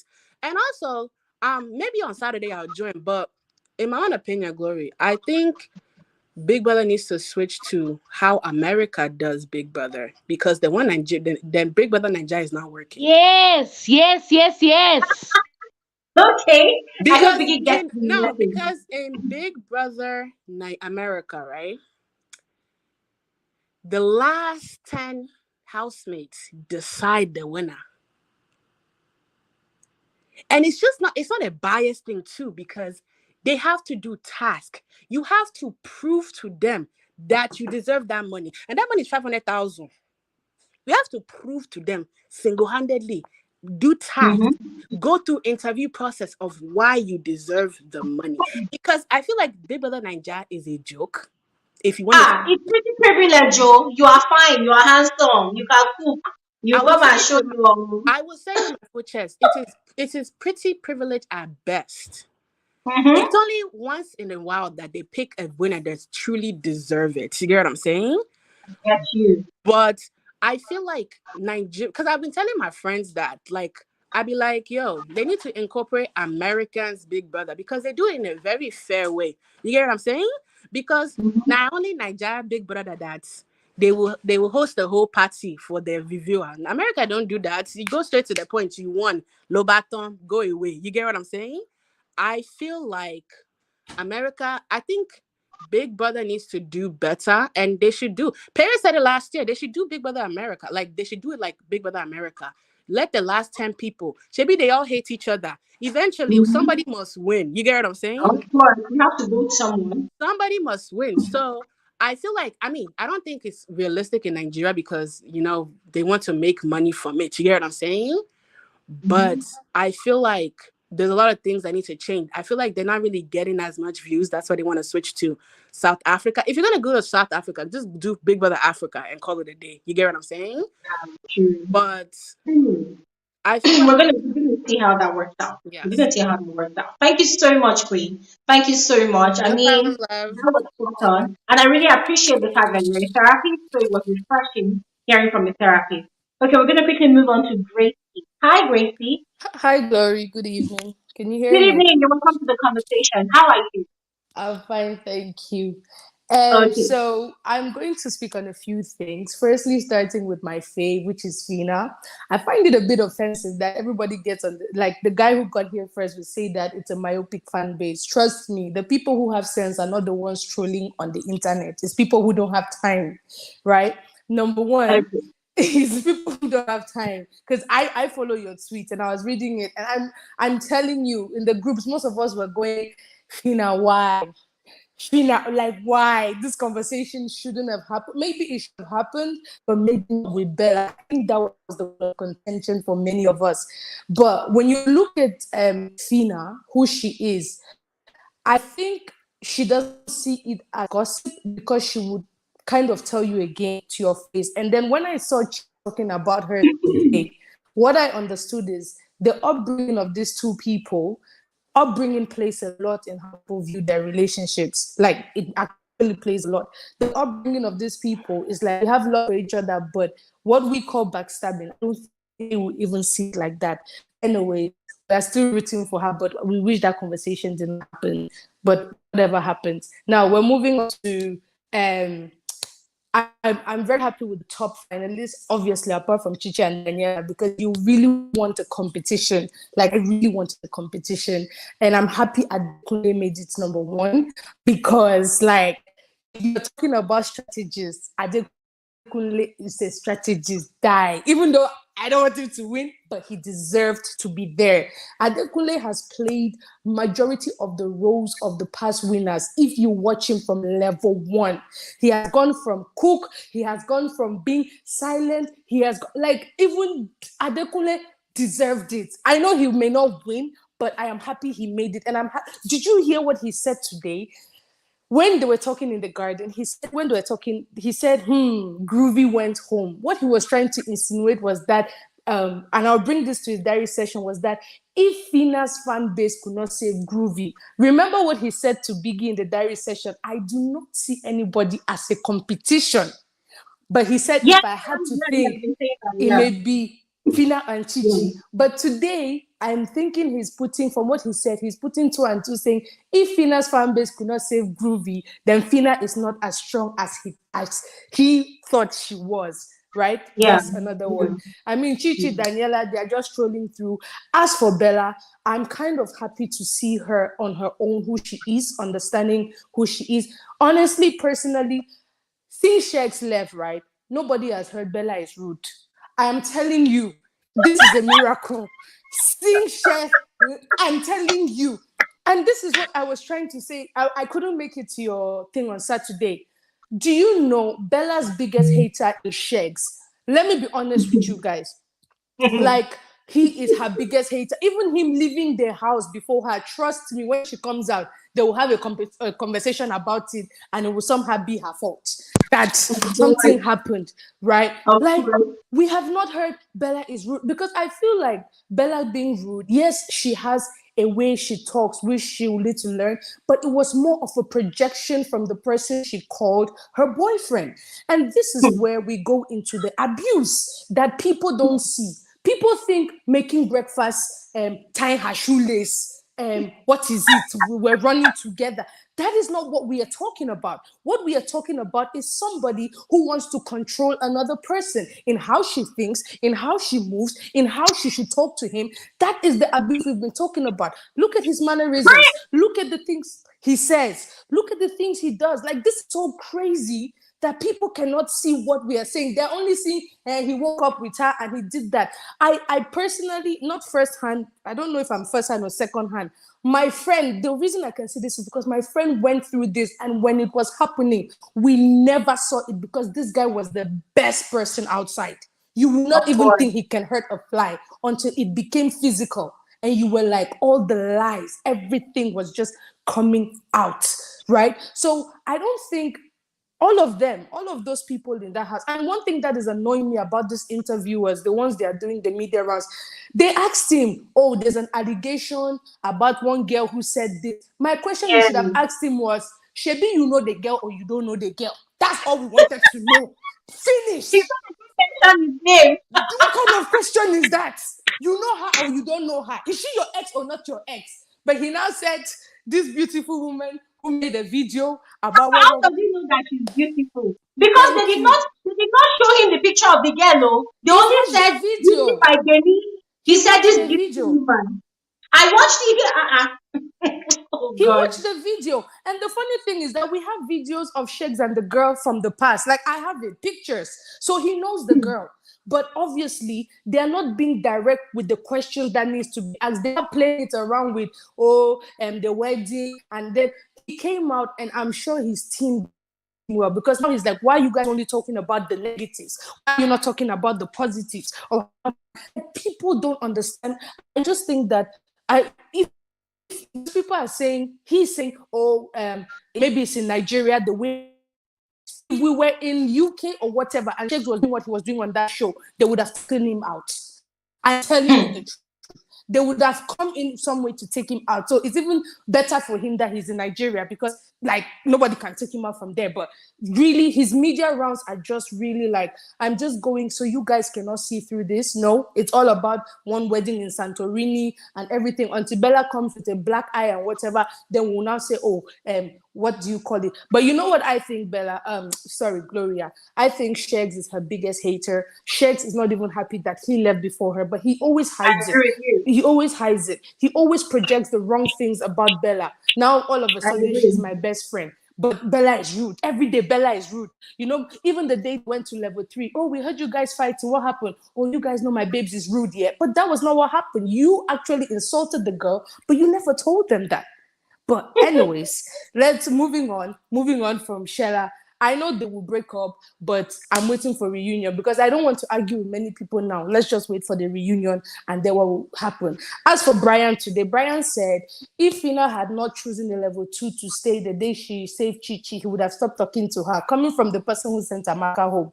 Well, Brian, we're just going. Like, I like Brian as a person, but I wish he had come to this show 2 to 3 years a bit more, and where he will actually reach emotional intelligence, so that when he says it, we will agree. We will be like, yes, you have reached there. But like, it's now that you see, it's not that you see his true self coming out. And Brian has a lot to say, but I learned that he has been so aware because he speaks in codes and cryptics. So aware of what he says because he doesn't want to offend viewers mostly. But I'm happy he's there. He deserves it because he has a fan base that is big enough. But please, one thing I learned this year was I was standing white money last year, and then I've switched to Fina, and all I keep hearing is, how can you stand white money and Fina? This is not a morality show. This is not a whatever show. We have come. Yeah, somebody has come. We pick who we pick. I don't even know why Athena has come to you today. I do not know why, but she's what she is. But anyways, Glory, what really pisses me off is this Shegs media round. I don't even want to get involved because the abuse is so clear. But let's see how it goes. But Adekunle, my guy. No, that one. No, for strategy. I wish Adekunle was like in BBN, South Africa or America. That guy, he would have gone far. Anyways, I'm done. Sorry, Grace. Before you go, let me put since it's exactly Mr. A you were kind of referring to. I had never. Oh, you're still on. Yeah, sure. Go ahead. I never actually said that all Fina fans. Yeah. Point of correction there. I never said all Fina fans. I said there's a small percentage of Fina fans who are myopic. I never said all Fina fans. Just to clarify that point. Okay. Okay. My apologies. I didn't hear you correctly. Thank you. Thank you, Mr. A. I love the fact that peace is raining right now. All right. No, thank you so much. Thank you, Grace. Okay. And you see, with reference to Sheg's interview, I mean, I see what you see. And that's mostly what I've been seeing for numerous media rounds. It's like the interviewers don't want to probe. They don't want to dig deeper. And I get it, They don't want to cause any housemates to have any mental breakdown. Oh, let it not be on my show that this person came and we asked them very deep questions and then they recoil into their shell. That kind of thing. Some people will claim mental abuse. Some of them will claim mental health issues, that kind of thing. So I get it. But trust me, this is just the beginning of such annoying interviews. You're going to see more, and those ones, they're going to become therapists to Shegs. Shegs will now start playing the victim card. Like he was saying in that interview today, he was saying that, I want to be an influencer for all misunderstood Nigerian youth. I'm like, bro, pack your load and go back to London. We don't need you to represent anybody or anything. You were not misunderstood. Dude, you went on the show. You showed your disgusting attitude, not even your flaws, because everybody's got flaws. You displayed your disgusting attitude on Pro Max. And that's what we saw. And then you're coming out to come and claim the victim. Oh, multi-choice, they are trying to assassinate my character. Which character self, So just chill. Great. You're going to see more annoying interviews where Shegs is going to be treated like the victim. And you see how manipulative he was with Bella? There are going to be, I'm projecting and I'm predicting what's going to happen. There are going to be interviews that Shegs and Bella are going to have together as a couple. Yeah. And you will see how Shegs is going to turn the tables around and blame Bella for bringing out the worst in him. For being Only rude. Bella. For being Exactly. rude. That's You her will see. only fault. Let's keep our fingers crossed. All right. Thank you so much, Grace. We're going to quickly move on to Daniel. Hi, Daniel. Hi, Glory. Hi. Good evening. You're welcome to the conversation. Yes, thank you, Glory. In fact, I have so many things in my head. I just hope I'll be able to remember everything. Because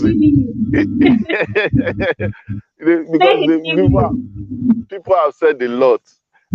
Anyways, I am for the FINA issue. You know, I don't know, because I personally I didn't know who to support this season, but right from the get go, I loved the level 2 housemates, because I felt even the level 1 housemates confirmed it, that the level 2 housemates had more love, they had more sync, they had something that that the level 1 just didn't have. No matter how hard they tried, they were more creative. So I prefer the winner from level 2. And the standout people in level 2 for me at the beginning were Fina, Brian, I think Beauty, and I think just those 3, especially that you can call Groovy and some others. So I didn't want to support Fina, because Fina was kind of similar to past winners. That's my own personal opinion. I think she had this similar street credibility. What I mean by street credibility was she seemed to have passed through the streets, and the streets seems to have passed through her. I think we had such a similar winner with White Money, and I just personally just wanted somebody different. I didn't have anything against her. I love Fina, I like Fina, but I just wanted a different winner. So I have stuck with Brian. I've been kind of like watching Brian closely. Brian is very raw. He's as he said, maybe if he had come 2 or 3 years from now, maybe we would have seen a better Brian, because he's still very raw, kind of. He's very reactive, but he's a very nice guy. He can be more intelligent than he is now, but but I just stuck with him. And so I tried to be like a fanatic. I was going with the Brian wave on internet and all, and I saw so many things. I decided to just stick with him. And I saw when you were dragging him that Brian is a coward, Brian is this, when he was doing, and truly, Glory, it pained me, because yes, it pained me, but I saw the truth. I saw what you were saying, Glory. You were correct. In fact, some things I expected him to talk out about, he won't talk. Sometimes I wanted him to just challenge a bit, he won't challenge, and I say, oh, Brian, can somebody just tell Brian to just, I was, so I knew how I felt. So I can understand the way Fina fans are feeling now that you are dragging Fina. Everybody in that house is not perfect. Everybody has one issue or the other. I mean, you can even see from the Dano task, if you watch carefully, that all of them had a kind of background that shaped who they were now. Nobody in that house is perfect. Everybody knows. Nobody in that house is perfect. Everybody might look at them and say, oh, I expect you to be your best behavior. Nobody is saying that. But let's call a spade a spade. If somebody is not doing well, accept the fact that he's not doing well. She betrayed her friend. She didn't do the right thing. Why don't you just, okay, yes, Fina was wrong. You can even castigate her. We are not saying you should stop supporting her. That's your choice. Nobody is forcing you to do anything. But just take it like that. You don't need to be pained. People they just want to be wrong.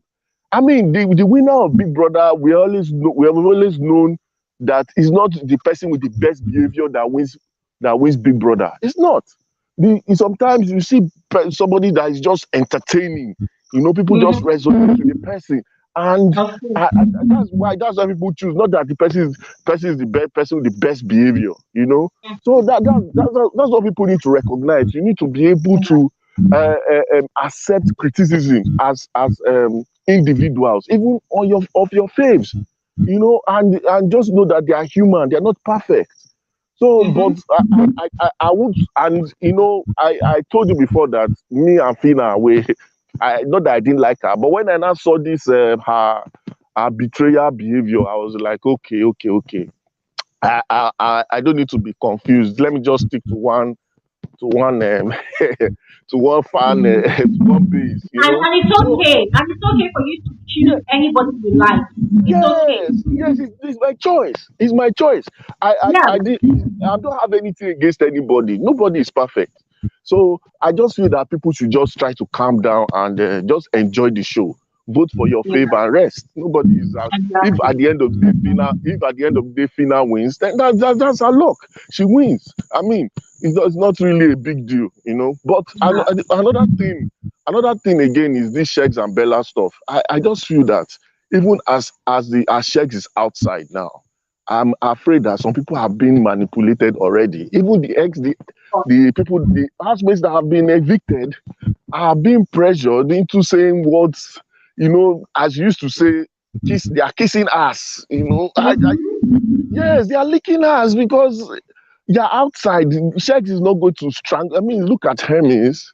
He's just there and he's just saying things that we all know that is a lie, or is just to make Shegs not to be angry. And he's saying it. Even I watched one that Groovy said, you know, all of them, if I talk, those interviews have been annoying me. So I don't, when I just see them start talking like that, I just change it or I go to something else because it's just the same thing. Even the interviewers, the people asking the questions, they're not asking the right questions, you know. So all those things are just I think that's a lost cause. That's a lost cause. Shegs and Bella issue is just a lost cause. I wish Thank them you so well. much, Danny. Yes.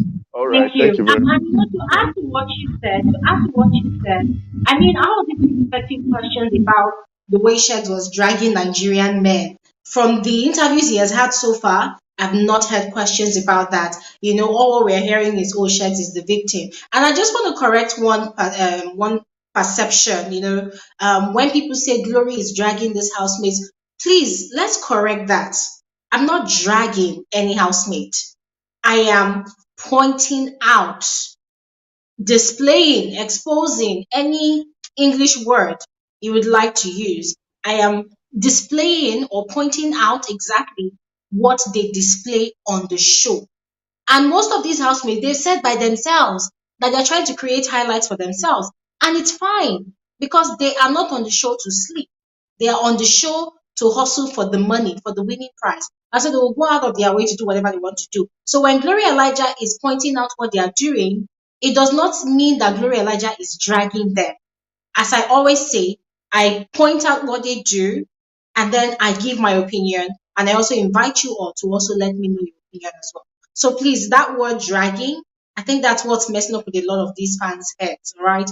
Okay, so we quickly move on to Lara. Hi, Lara. You're welcome to the conversation. Good evening. Let me Hi, unmute you. Gloria. Hi, Can you you're hear me now? welcome. I can hear Can you hear you. me How are now? you? All right. Mhm. Good evening, Gloria. Good Glory. evening. Sorry, I've turned your name to Gloria. I'm used to it. Yeah, Well done. Well done. thank Well, you. let me start. I have three aspects to touch, which you have talked about. The Okay. first and foremost, before I talked, so that people don't say I'm a fanatic or not. Last year, I carry white money matter for head like gala. But this year, I just told myself it is emotionally draining. Our political, economy, everything is problematic. So I want to be watching Big Brother as an entertainment. That was what I told Exactly. myself this year. So this let everybody know that what I'm saying is not that I'm supporting someone. I might like somebody, fine, but I'm not a fan of anybody as I am. That is the truth. Yeah. So number one, Sheiks, right from the very first day you asked me question about Sheiks, I told you that is written all over Sheiks that he's an abuser. That is a trait of an abuser, emotional abuser, and that person is because it has been bad in Big Brother's house not to have physical abuse. If not, if it even if it's one slap, Bella will have chopped at least 1 or 2 slaps. That's the truth. I'm telling you. So he's an abuser. It's obvious. Because if you can remember, now you are talking about one interview that he was granted, and he was talking about one woman, this and this. Can you remember the day they were in the lounge and he was talking to Bella? And he was saying, when we get out, you might hear that Sheikh did this to somebody, or maybe he touched somebody. He was already confessing. Have you people forgotten? I watched this year very well, with an open mind. He was already confessing. So it's just a stamp that he really did it. He abused the lady. They are asking you head, you are talking tail. They are asking you, this is what the girl said. You say you heard it from head to toe, your name was not being mentioned. Is that the question? Is that the answer? Please. It's just something else. And I now saw delusional fans giving such people that were supposed to be they needed to deal with him, that he will have to run and tell Big Brother, I cannot stay in this hotel. I need to go for a therapy immediately. You are now giving him 2-point-something million. I feel 40 is the first person that irritated me. Very irritating. Very, very irritating. Very. So it shows that Nigerians, we need to be teaching our ladies. Majority of Nigerian men are abusers. That's it. And even women, mothers, they are teaching their son, because I could see from the fans, I could see women there. So what are you teaching your sons? And you will want to collect another person's daughter and come and no. Nobody dare tries it with my daughter. I'm very sorry. That's number 1. Number 2, about Fina. Well, I will say so many times I've watched it on the show and I've loved her character. But I want to point out some things to you, because the last time when we were talking about Chichi and all that, I pointed out, I said, Glory, if you look at these people, Big Brother, they were working with psychologists when they were pairing these people. True. I told you, if you look at these people that they paired, most of them have so many things in common. So many things in common. So true. They were not making mistake. And I said that Chichi and Fina, they have so many things in common. That is it. That's the truth. But there is no way two people, we have so many things in common and we not have some differences. And what are the differences? I will point it out. Number 1, Chichi is somebody that loves gossip.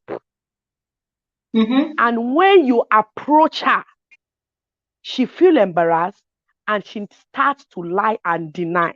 She doesn't open to her sheets most of the time. Watch it back. I've seen it plays out several times. Fina can gossip too, but Fina will face you and tell you, go to hell. Those are things. Those are 2 things. The day I was watching it inside the garden on Sunday, that Fina was talking to Bella, Fina was not saying it quietly. Fina was shouting seriously to show that it wasn't that she mind that Chichi heard, should hear her or not. When they were saying it in the room again, she was shouting. You know, Fina doesn't have low voice now. We know. So now with that kind of voice, she's shouting, raising her voice, you know that she's up to something. She needed Chichi. And one thing you should know, both of them have a very wrong manner of approach. I said they were similar. They have this violent manner of approach. Maybe because they came from the streets and they always defend themselves. If you have seen street people, before you come, they have given it to you back to back. That is why they react. Because I had to sit down and I look at both of them. When we were talking about Chichi being defensive, that is the way they react because of their background. That is the truth. But the differences is that Fina can hold up to her shit anywhere. And she doesn't mind. She has already been saying it inside the Big Brother's house that I know I will be dragged, but I will give anybody back to back hot if they give it to me when I come outside. Meanwhile, in the other hand, Chichi was afraid, and she has been saying it that I'm afraid though. What will they tell me? Because of so many things she has said. So those are the differences. And two, when Fina confronted Chichi, you understand, and they feel like they have settled. The same Monday, they had showmax upstairs. Chichi, in fact, is it before they had showmax or they had showmax? Chichi was already gossiping again to Fina. Yes, during the showmax. Immediately, she was already gossiping to Fina. I saw that. I don't know if you can see, because me, I read every actions. Was already gossiping. Didn't you see? He wanted to be gossiping about Bella and maybe was this fake this rider of a girl, Raquel. And if you notice, Fina stopped and started playing snooker. Anytime she talk about any gossip, Fina will shun it. Anytime she talk about snooker playing. Sorry for cutting you short. You know there was a situation, right? You know there was a situation. So it wasn't like she was gossiping. She was about Bella and Raquel. Yeah. Yeah. It wasn't. Do you know that? Yeah. But I felt in that situation, you understand, if it were to be Fina will not report to Chichi, did you hear this and this? Fina will give it to the person right there and then and move on. Straight off. That is Fina. Correct me if I'm wrong, because I watch it back to back too. Do you understand? I'm not a fan of anybody. Yes. Can I correct? Okay. So I'm sorry I'm interjecting. It's because we need to be I understand. I understand. So the whole Chichi talking to Fina something that happened. Remember, they wanted to watch a movie, and Fina especially was the one shouting that they should start from episode 5. And personally, I felt it was wrong because there were other people that had never been to the level 3. Yeah. So it wasn't only Chichi, but Bella and Rachel. It was like they had transferred the bulk of their aggression on Chichi. To Chichi. It was already an existing issue on ground. You understand? And for me, that was questionable. Why were they afraid of Fina? Why didn't they attack Fina, whose voice was the loudest? You can see. So now, the reason why Chichi was telling Fina, you see, is because remember, we've established that Chichi's madness is equal to Fina's madness. And at the moment, she's trying not to overreact anymore.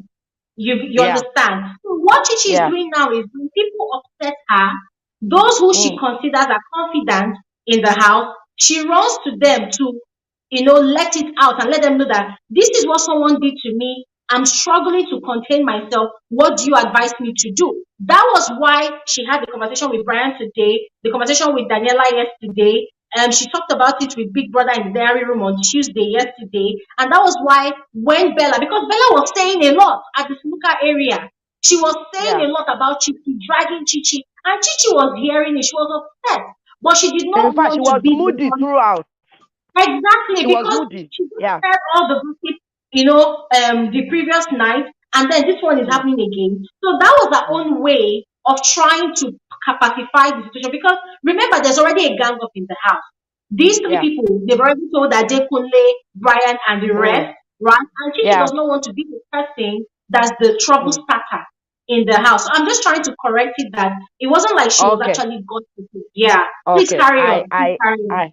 Then the next day after the show max, which was Tuesday, that you said people gang up, they were gossiping. Honestly, it's not that I'm supporting Fina. I didn't support Fina for ranting and talking to Bella about her friend.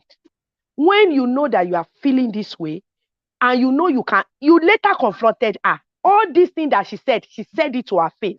So where I faulted her is that we can't tell you how to feel about any situation, but go to the person first and face the person squarely instead of going and ranting to a wrong person, which is Bella.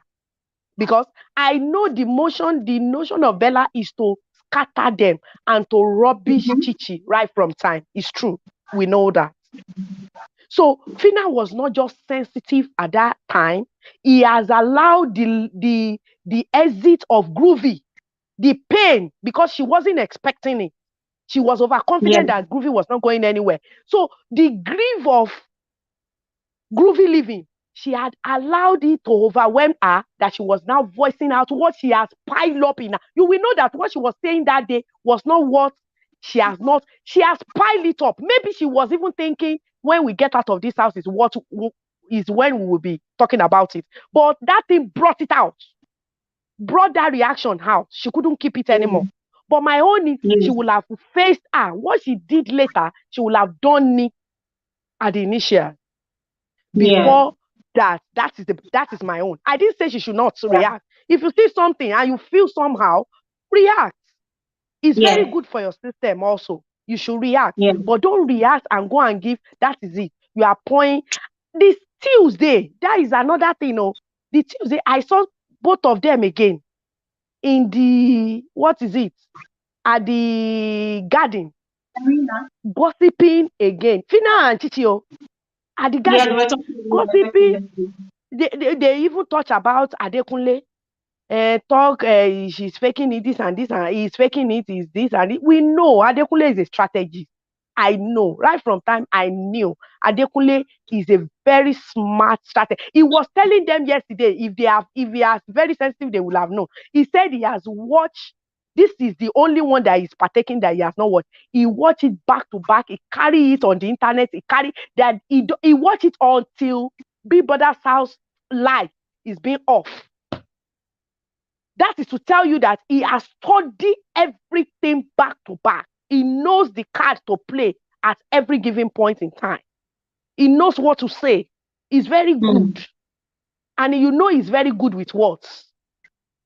So you should know. Yes, I know. That one is very obvious. But in as much as they should not, then another thing is that about Brian. I want to talk about Brian. You see, Brian too, I've said it even in that house, all of them, they are not the same. The people, in fact, if I want to pick people that were not a bit, I won't say they were 100% not pretending, but at least to some extent, maybe 90 or 80 to 90% not pretending, show their real self. They are Fina, Chichi, those people, they really show their real self. They did not pretend or to act because of outsider. What will they say? If you have noticed the way they were acting, they didn't send. Brian is always particular about what with people outside. You are the one talking about emotional intelligence. We are not seeing it in your attitude.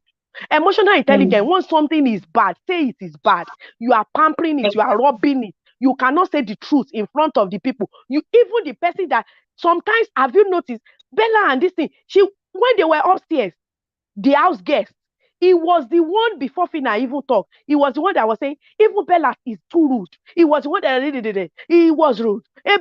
He was saying so many things. They came back the second day and Brian changed mouth in front of Bella. I was shocked. I say, who? Brian. So if you are talking about major people that have been doing Two-Face, most of them have been doing Two-Face, but there are some that they really show themselves more. You could see. That is why we are seeing more of their flaws, apart from Shakes, because that Shakes, flaws that he has, It's a natural flaws. He couldn't keep hide it. But at the same time, he needs to go and see a therapist. He needs to change. He needs to change. He should not hide under I'm lacing shoe. If you like, lace wig. The Lord help us. Thank you so much, Lara. I'm gonna take that last statement as a stop. If you like, let's win. Bad character is bad character. Thank you so much, Lara. And I really love the way you analyzed it. Yes, I really love the way you analyzed it. And yes, the psychologist that handled the selection of the housemates this season deserves accolades. They really did it well this season. Thank you so much, Lara. So we're going to quickly move Thank on you, to Glory. Sekai. I All right. think Precious wanna talk. Hi. Hello. Hello, Sekai. Sorry, Is but I Precious think not there? Sorry. Yeah, sorry, Sekai. Please, continue. You're welcome to the conversation. Good evening. How are you? Okay. I'm good, thank you. Precious was ahead of me, so I thought maybe she just fell off somewhere. Yeah, I think she's gonna Yeah. come back. I think we have a network issue. Okay, that's perfect. Okay, I came sooner. Thank you so much for having me again this week. You're welcome. You're welcome. Yeah, I'm actually quite excited that the last week of the show we still have a bit to talk about because I think in the previous seasons, last week people are just sleeping. You know, there's not much to talk about, so it's quite exciting. Yeah. So I just have a few things that I want to say ahead of the finishing of the show, and maybe to touch a little bit on the stuff that you talked about. You know, the show has been exciting. I think it's been interesting. Like in the beginning, I really liked the level 2 housemates. For me, they could do no wrong. And I just took that as an opportunity for me to hate everything level 1. I don't know if it was a sympathy card, is it the house that they got? Something in me just gravitated towards the level 2 guys. So early in the show, I already predicted that my winner should come from there, right? But slowly, a lot of them fell off. Like Fina was one of the people that I really liked, but the moment she went into the ship, they left me behind. They were running with her, but I think I fell behind and I just could not catch up. I couldn't. I just got lost in all of that in trying to understand the ship. So I couldn't catch up. So they left me and I'm outside that wagon, unfortunately, right? I was left with nobody because I liked mostly Fina and Daniela in the end, but Daniela was not giving. Then I was forced to go to level 1 to look for somebody there. And I really like Bella. I just liked it. I didn't like the ship, but she was just somebody that I really liked because she sort of reminds me of somebody. So from the onset, I quite liked it. So I had Doyin, I had Bella, and somehow Adekunle started creeping in there, and I started liking Adekunle. Shakes was also in there, but you know the problem is Bella and Shakes, they gave me heart pains because they are so hard to love because I can't defend them when they start doing shit. And they were doing a lot of that every single day. So when I go online, I want to support the person I like, and I really could not support those two.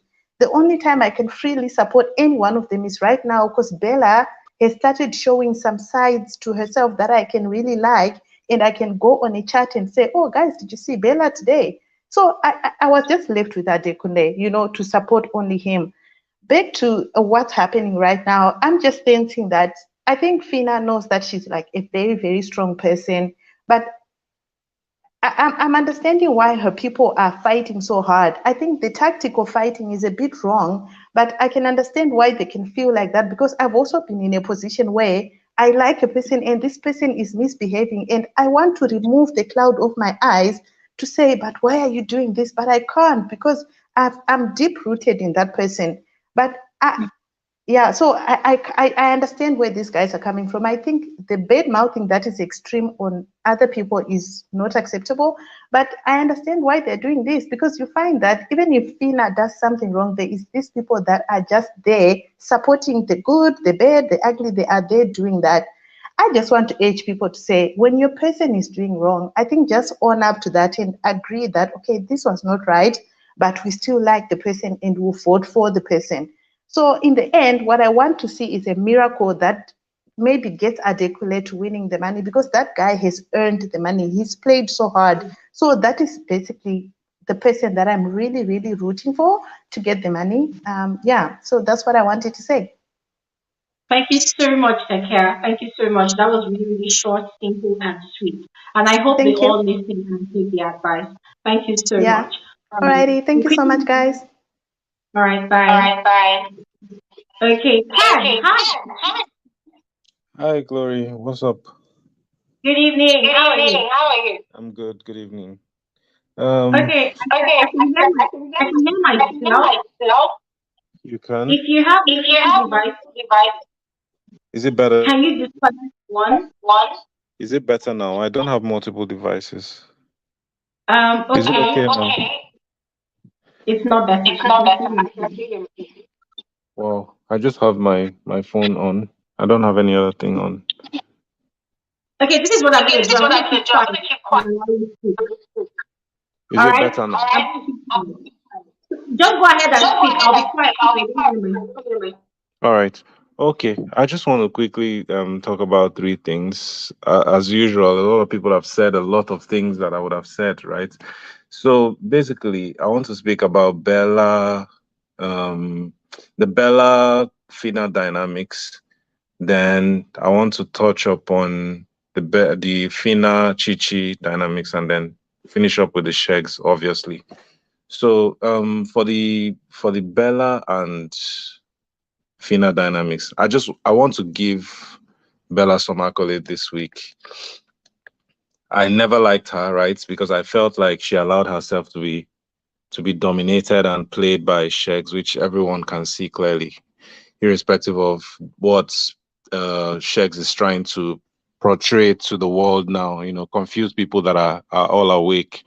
Anyways, um, regardless of that, Bella is the biggest game player this week, and I'll tell you why.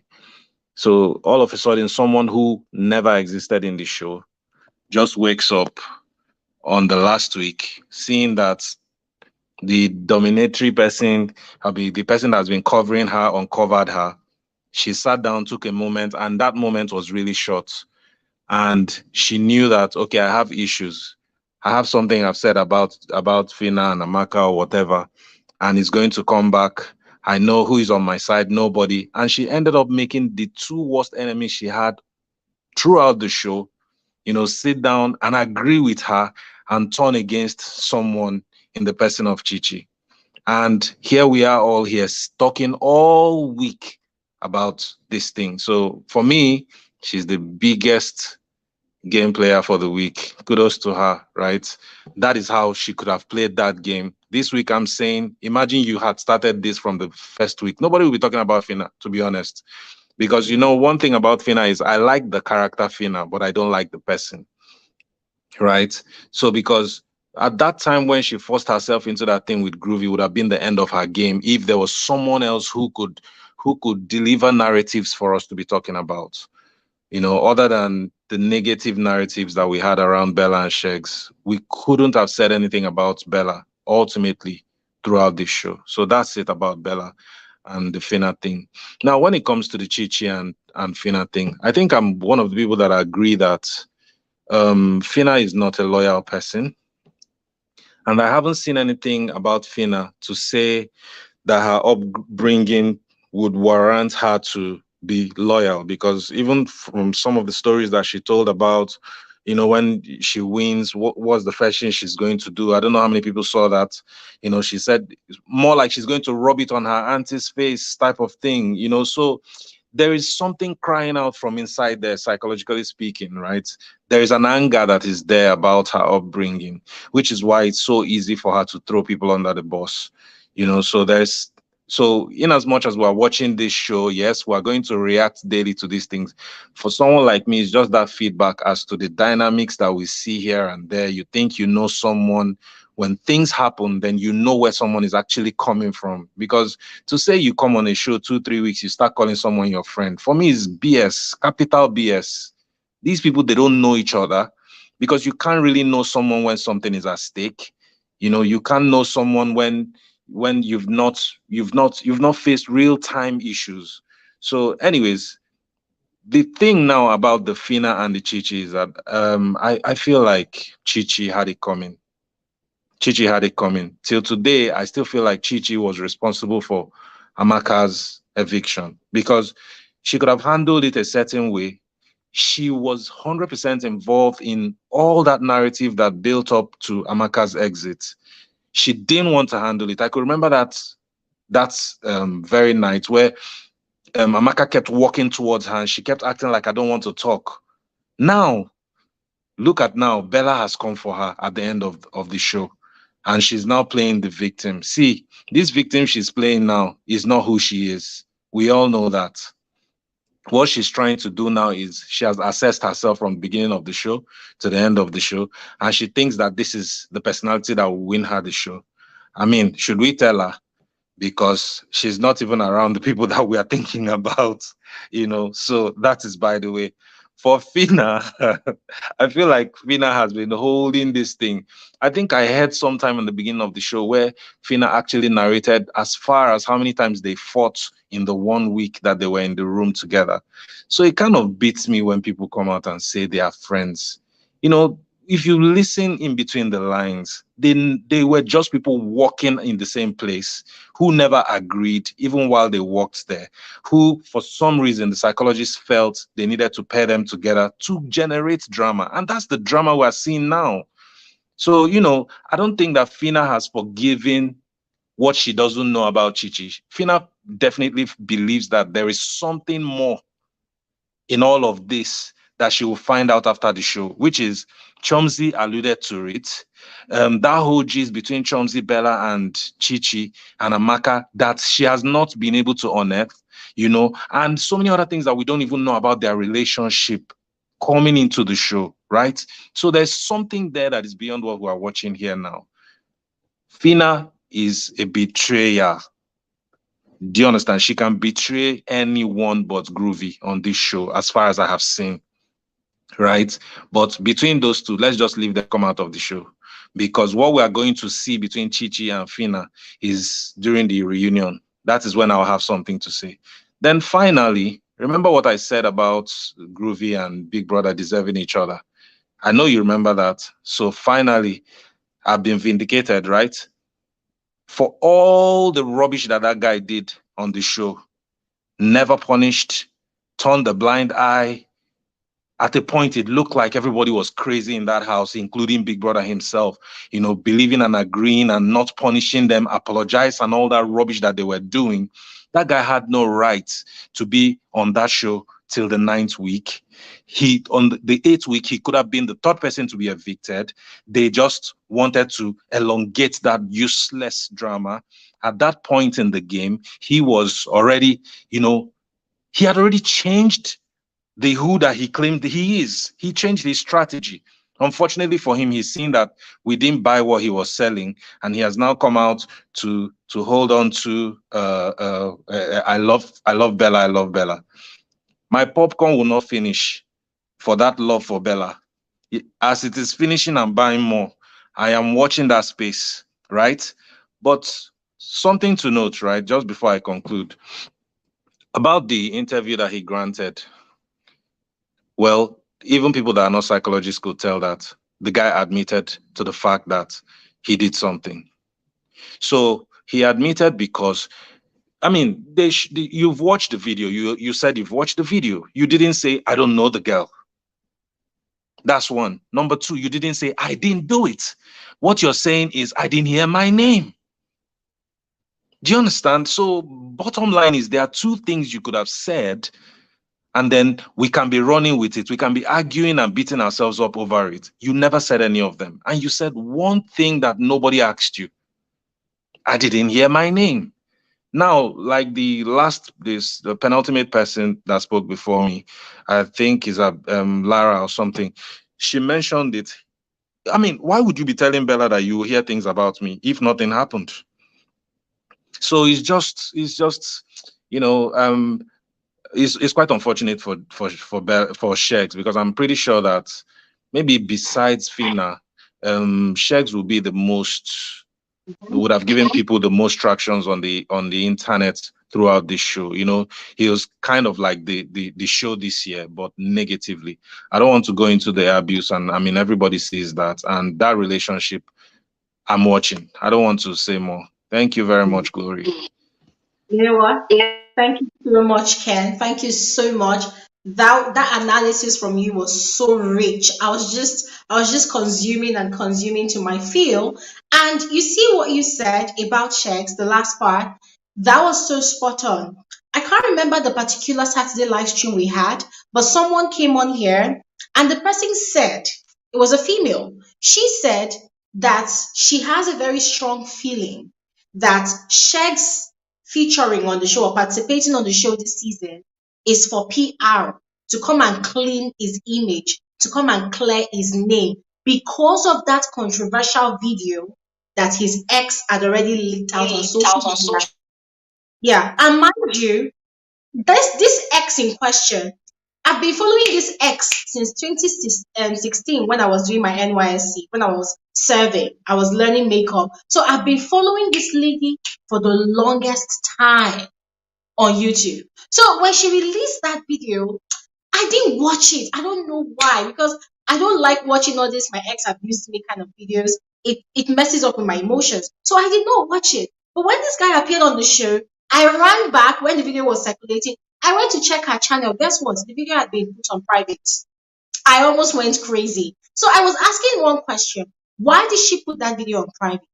And then I did some findings here and there, and there was this other lady, one or two of them that came on Twitter, and then they were saying, that if you hear the gist that time in London, this and that happened, Shegs was broke, the football career was about as far back as 2015, he was courting with the girl is from a wealthy home, she was the one taking care of him, and he was literally doing all what he was doing, you know?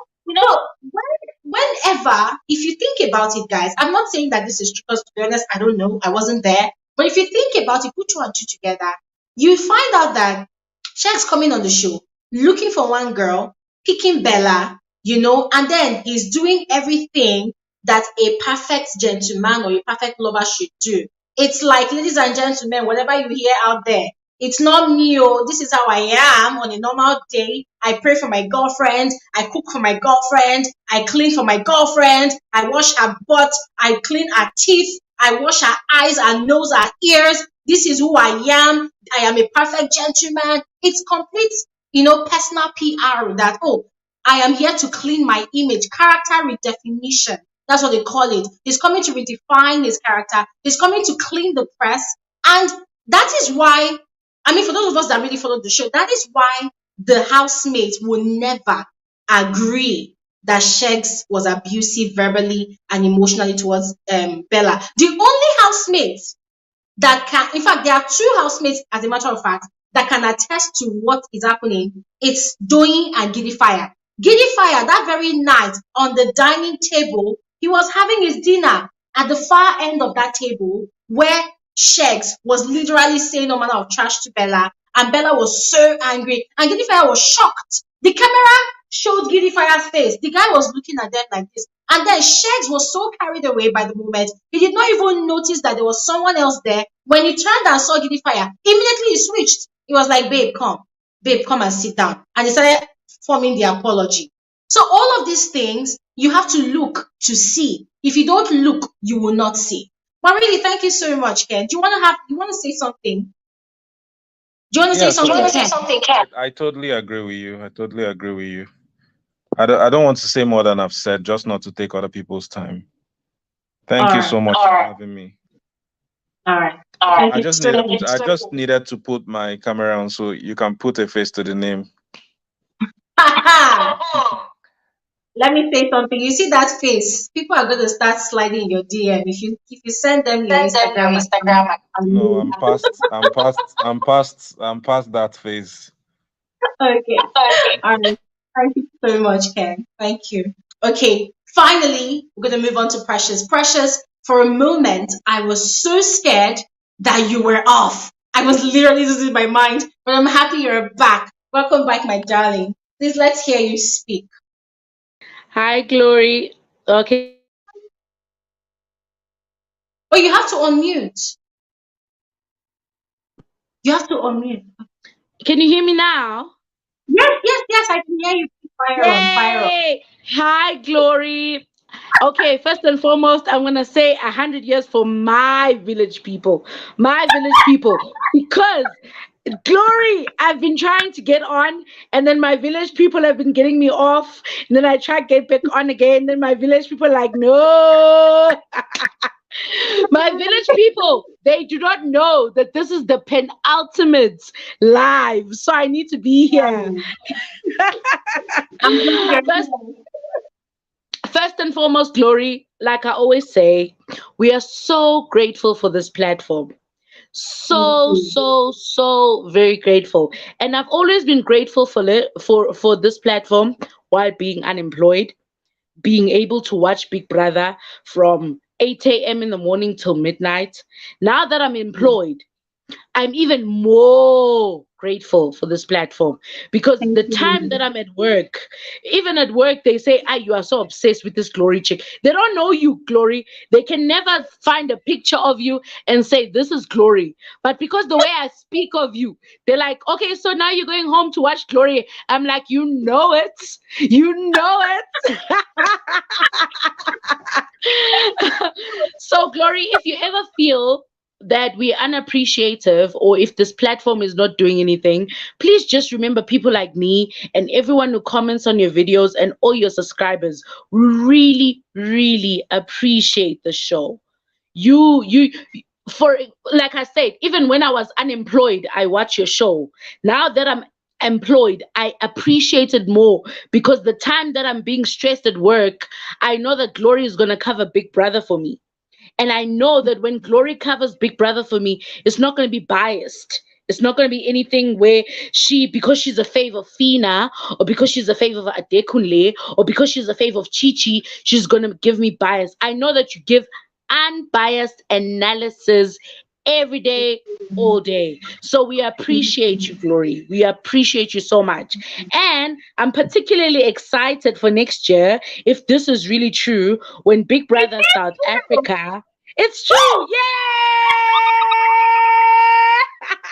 I'm particularly excited for next year that Big Brother South Africa and Big Brother Nigeria are partnering. Now, before I get into my gist, this is what I want to say, Glory. As much as I'm excited that the two countries are going to merge, I'm not going to act as if I'm oblivious to the xenophobia that is present, right? So I want to just give you a heads up. There is going to be a lot of xenophobia. The reason why that is so is because we do have, and don't take me wrong, we do have foreigners in our country that are introducing drugs. So there are going to be those people who assume that Nigerians are introducing drugs. It's not necessarily Nigerians, but there are some. What happens is we have bad apples from Nigeria, and we also have bad apples from South Africa who just hate foreigners for no reason. So I just wanted to give you a heads up in that reason that when you make your analysis, just know that, but do not put that as part of your show because we are intellectual people. We can analyze that, you know what, this is not xenophobic. We're just analyzing the show. We're not analyzing those uneducated Nigerian people or those uneducated South African people. So I just wanted to give you a heads up for that. Yeah. Now, moving on to the gist of tonight. Glory, can I tell you what happened on Sunday? Tell me. So on Sunday, Glory, I'm watching the finale. Not the finale, the live eviction show. Now, me, my faves, you know, it's Fina and Adekunle. Those are my faves, but I've been telling you every single day, Adekunle is my husband. Right. Now, I've been voting for Adekunle because I feel Fina is fine and she was not up this week. So no one can blame me. So I've been voting for Adekunle. I gave him 2,000 votes, you know, the SIM card votes and the desktop votes. Now I'm sitting there because now I'm looking at social media. I'm thinking he's not going to make it. In the WhatsApp group, I'm putting out crying emojis. I'm saying, oh, Adekunle deserves the finale, but he's not going to make it. And everyone is laughing at me at the WhatsApp group. And then Ebuka says, Adekunle. Yo, my heart starts beating, Glory. My heart starts beating so fast. Right. Then Ebuka says, Adekunle, Please. When he said please, Glory, I covered myself with the blankets. I didn't even want to hear what Ebuka says after please. So I covered myself with the blankets, right? When he said, please sit, you are safe, Glory, my landlord was shouting at me. I screamed. I went around the yard. I was like, yeah, they could not survive. Now my landlord is looking at me like weirdly because she doesn't watch Big Brother. She's like, what is happening? When Ebuka said, Adekunle, please sit, you are safe. Glory, I celebrated like the day I celebrated White Money winning the show. I screamed my lungs out because, to be honest, I did not see, even though he's my fave, I did not see Adekunle in the finals because I didn't think he has any fans. Now, the reason why I'm mentioning this, Glory, is I want to talk to him as his fans. People here who were fans of Hemis. Do you see the fear that I had that Adekunle was not going to make the finale? It pushed me to talk to people who don't watch Big Brother. Because as much as Big Brother is the biggest show in Africa, not everybody watches it, guys. Let's be honest. In the office where I worked, people who didn't even know what the show was, I asked them, guys, can we please take 2 minutes of your time? Can you vote for this guy called Adekunle? They were like, as long as it's not going to waste. I'm like, I will do it on your behalf. Just give me your phone. I worked so hard for Adekunle to make the finals to the point that I didn't believe that he would. So this message right now, Glory, is for Hemis' fans. I'm very upset to all the Hemis' fans who say Big Brother robbed Hemis, Adekunle was not supposed to make, because we were scared as Adekunle fans. We were so scared that there is no way that this guy was going to make finals. We went above and beyond to the point whereby if Ebuka had said, Adekunle, you are evicted, we would have been okay. Oh, you get my point? So Hemis' fans, the one fault that they made was over confidence. They just assumed. Yeah, they just assumed that, Hemis is loved. So if I give him 100 votes, he's gonna make it through anyway. I gave Adekunle more than 4,000 votes, and I'm not even in Nigeria. I am not even in Nigeria, but I made sure Adekunle had 4,000 votes. So this message is personally for Hermes' fans. Not that I'm saying Hermes did not deserve the finale. He did. But you guys were overconfident. That's why now you're running all over social media saying that Adekunle, a Big Brother, faked the polls or whatever. The reason why Adekunle made it is because his fans were scared. We were shit scared that he's not going to make it. Therefore, that fear propelled us to do more than what we would do on a normal day. Your overconfidence killed you and also made Hermes miss the finale. So I want all of Hermes' fans to take the responsibility of having overconfidence, right? I move, Glory. I'm done there. I move, right? I come to Bella and Shags. When Shags was evicted, it was like it's been a long time waiting. It's been a long time coming. I don't know what's the English, but I was very happy. Now this week, when I look at Bella, it's too late, unfortunately, Glory. But I will agree with you on one thing. Remember when you had said last week when I was on your show on Saturday, you had said to me, Bella could actually win the show. And I shut you down, Glory. I remember that day. I was like, what is Glory saying now? I shut you down, Glory. I was like, no way, no. There's no way Bella's going to win. But when I evaluate it now, when I look at it analytically, like how you always analyze everyone, right? Because we may come on your show, Glory, but we are not like you. We come on your show. We're not like you. We are not analytic. We might think we are, but we're not. But after you had said to me, Bella could win the show, and I said to you, no ways. Another part of me came, an analyst came in me like, okay, whoa, why did Glory say this? And I can tell you, Glory, when I analyze, what does Bella have? She has pretty privilege, right? Which is already huge on its own.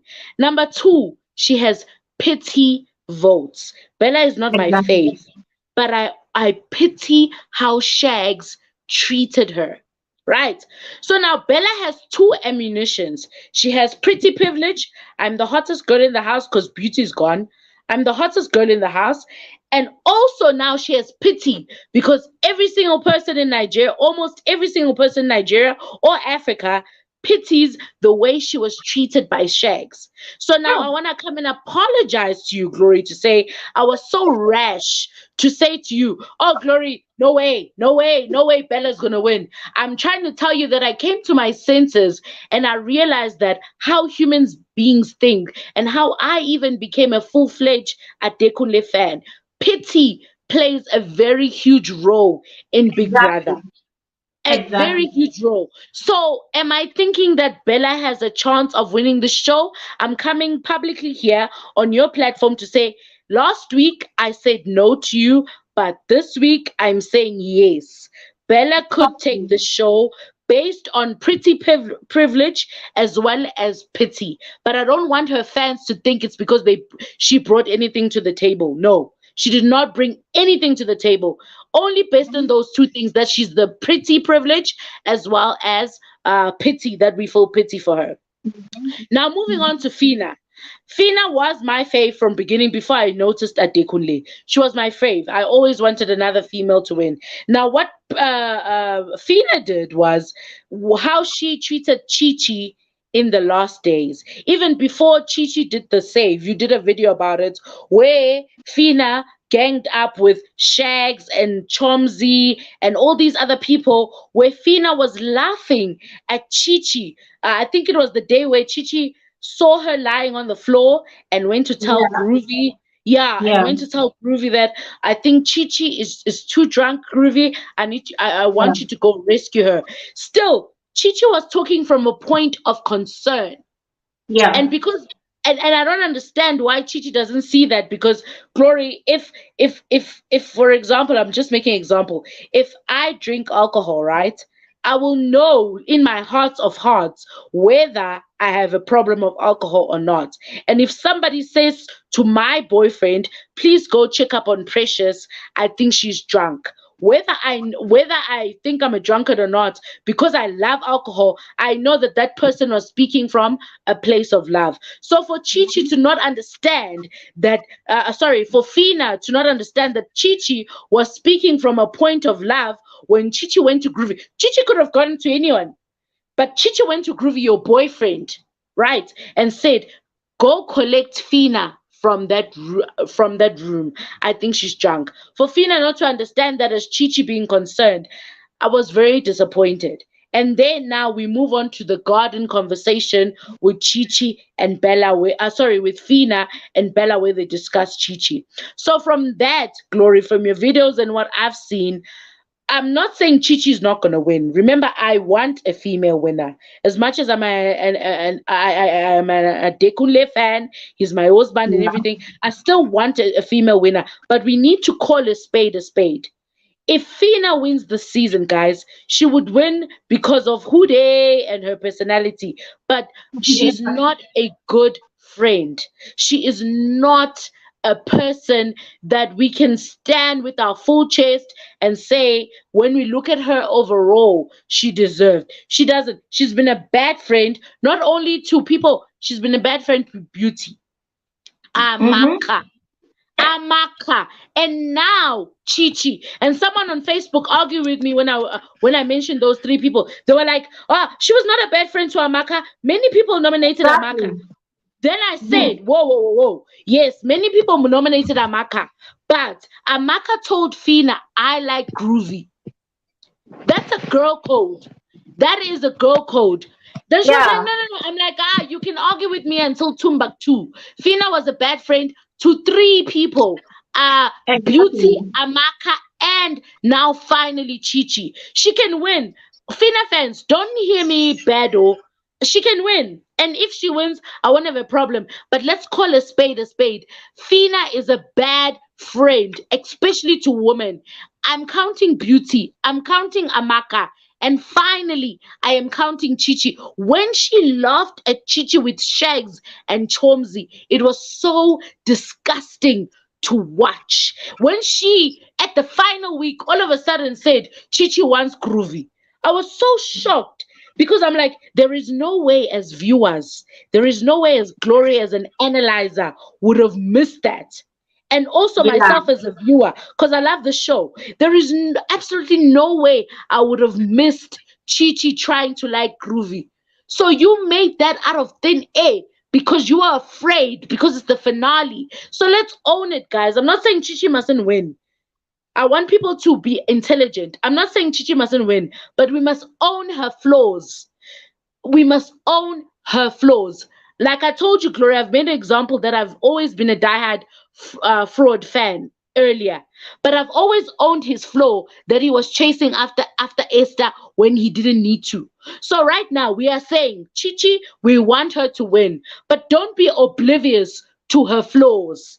She is a bad friend to not only one, Beauty, two, Amaka, but also three, Chichi. She has shown bad characteristics. Bad characteristics. But do I want her to win? I want a female to win, and she's the best female out of it. Right. So, Glory, let me not take your time. Thank you for the Yeah. opportunity. Thank you for inviting me back on, even though my village people were fighting for me not to come back. I appreciate you, and I can't wait for Big Brother Niger and Mzansi combined together. And like I said, Glory, do not be shocked when you see xenophobia, but let's also just ignore it because it's from people who are uneducated, both from Nigeria and South Africa. Let's always stick to what you do, which is analyzing without being biased. Thank you for the opportunity, Thank you so Glory. much, Precious. Thank you so much, Precious. We have Saturday, and there's going to be more time for us to analyze more, right? I wish you would just continue analyzing because you were making so much sense. But really, join again on Saturday. We'll definitely have more conversations, about all of these matters. Thank you so much. Thank you so much. All right. So we quickly move on to Hilda. Hello. Hi, Hilda.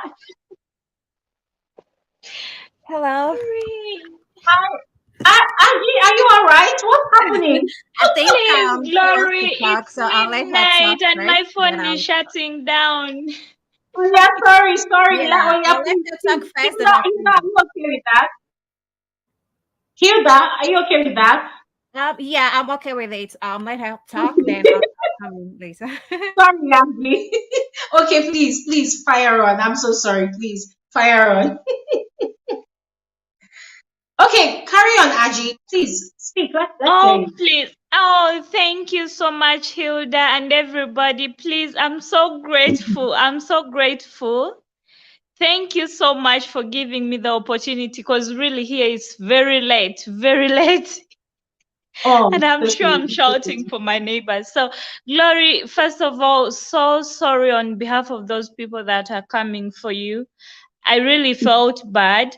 I texted, I was like really typing with so much anger, like, let this girl be. If you don't agree with her, it's not by force. Leave her page, go and look for people that will please you. Like, it's like the audacity. It's your channel. Like, it's not theirs. They're not paying to be there. It's not like as if most of them subscribe and they paid. No, me myself I haven't joined the family, haven't paid.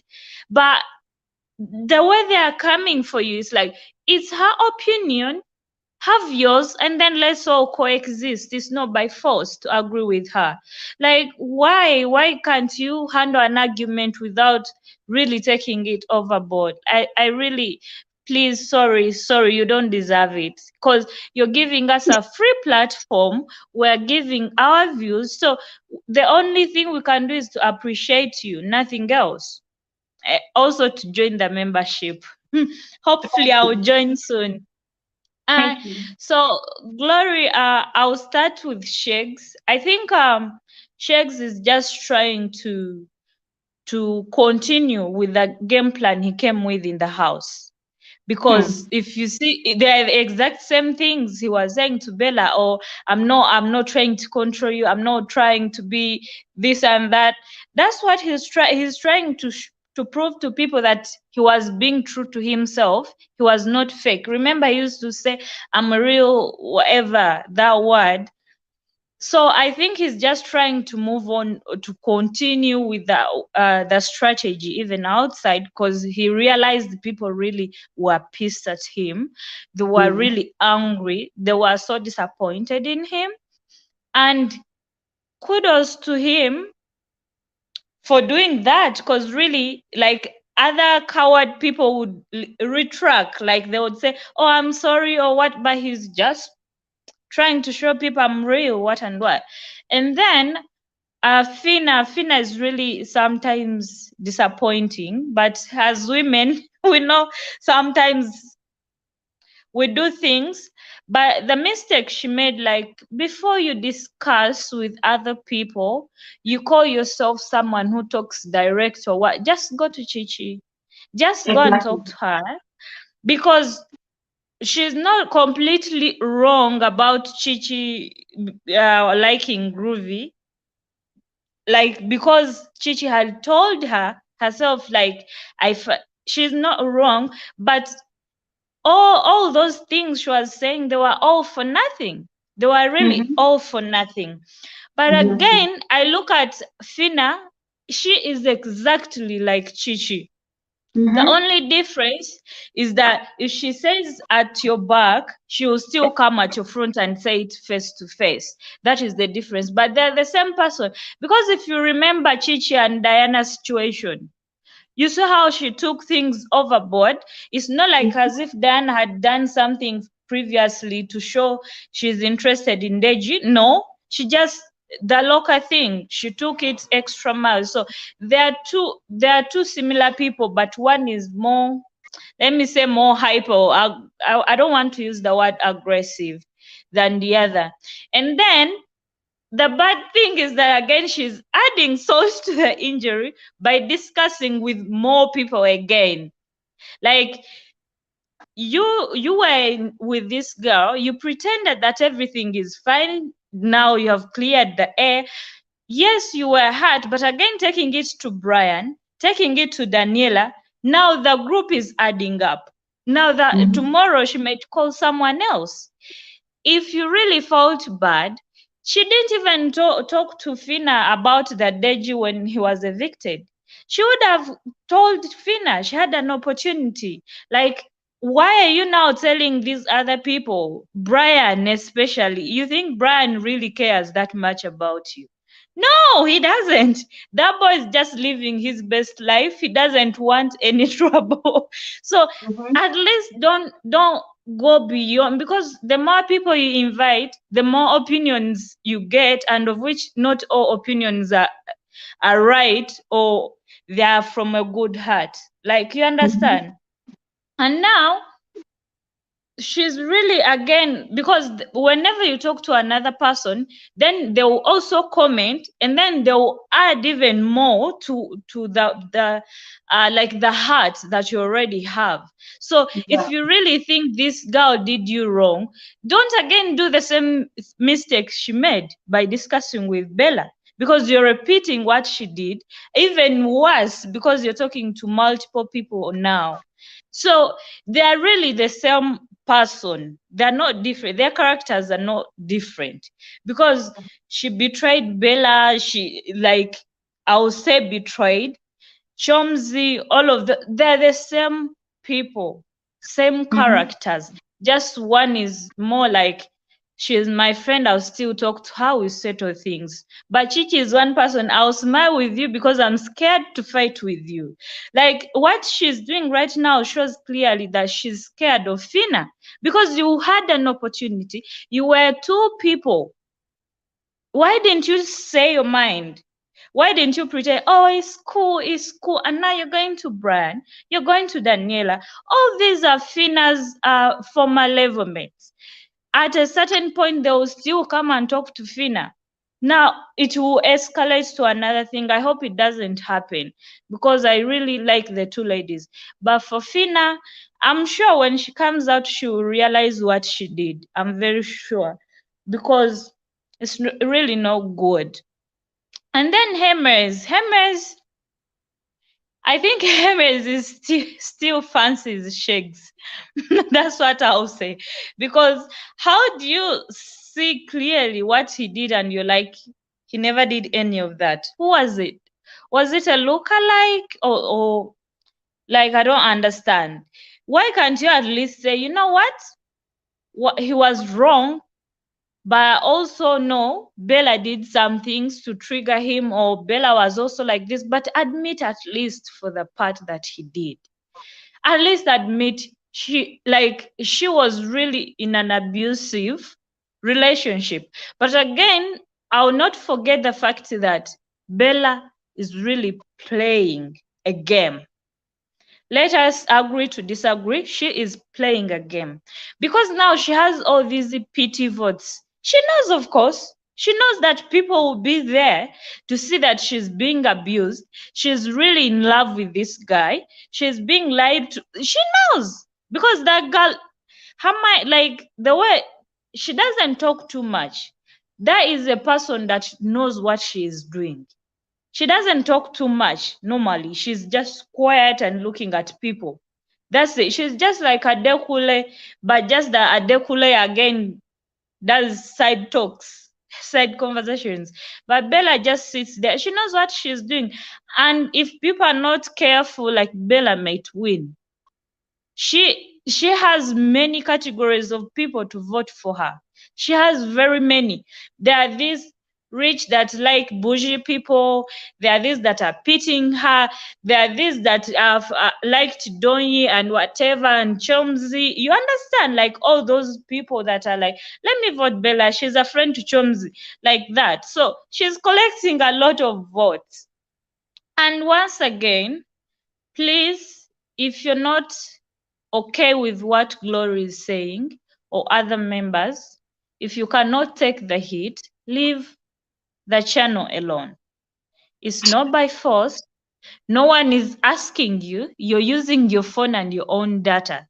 I like Fina, but if she does some ish I don't like, I'll call her out. Because as a woman, I understand, because me, my friends and my husband, then there is no connection. No connection at all. But Groovy is not your husband. He's just a boy you met in the house, the boy that has been all over the house with other girls. So you can't do that. I cannot excuse that.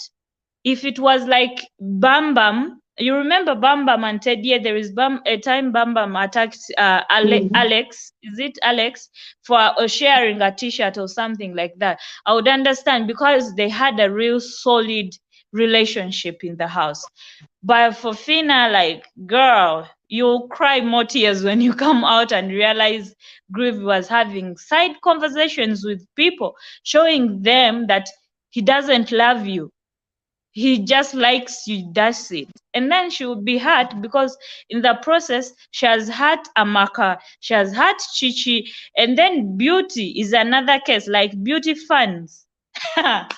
Beauty fans will come for Fina when she leaves the house. I'm very sure of that. So All right, let her tread with caution. And I'm so thankful. Let me go to sleep, please. Thank you.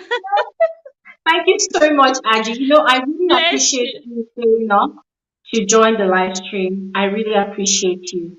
Thank you so much. And for your kind words, they're well received. Thank you very much. And I hear you. And you see, this is what I really appreciate. People bringing their own perspective, and it's welcome. You know, we don't all have to see things the same way. We can see things in a similar way, but it doesn't have to be the same way, 100%. So thank you so much, Aji, and have an amazing night's rest. Okay. All right. So we'll move on to bye. We'll move on to Hilda. Hilda, thank you so much for being such a kind soul, for allowing Aji to go first. I mean, I didn't even know you were actually seeing her struggle right there. You're Yeah, welcome to the like I was conversation. just reading the private chat, so I kind of saw all that.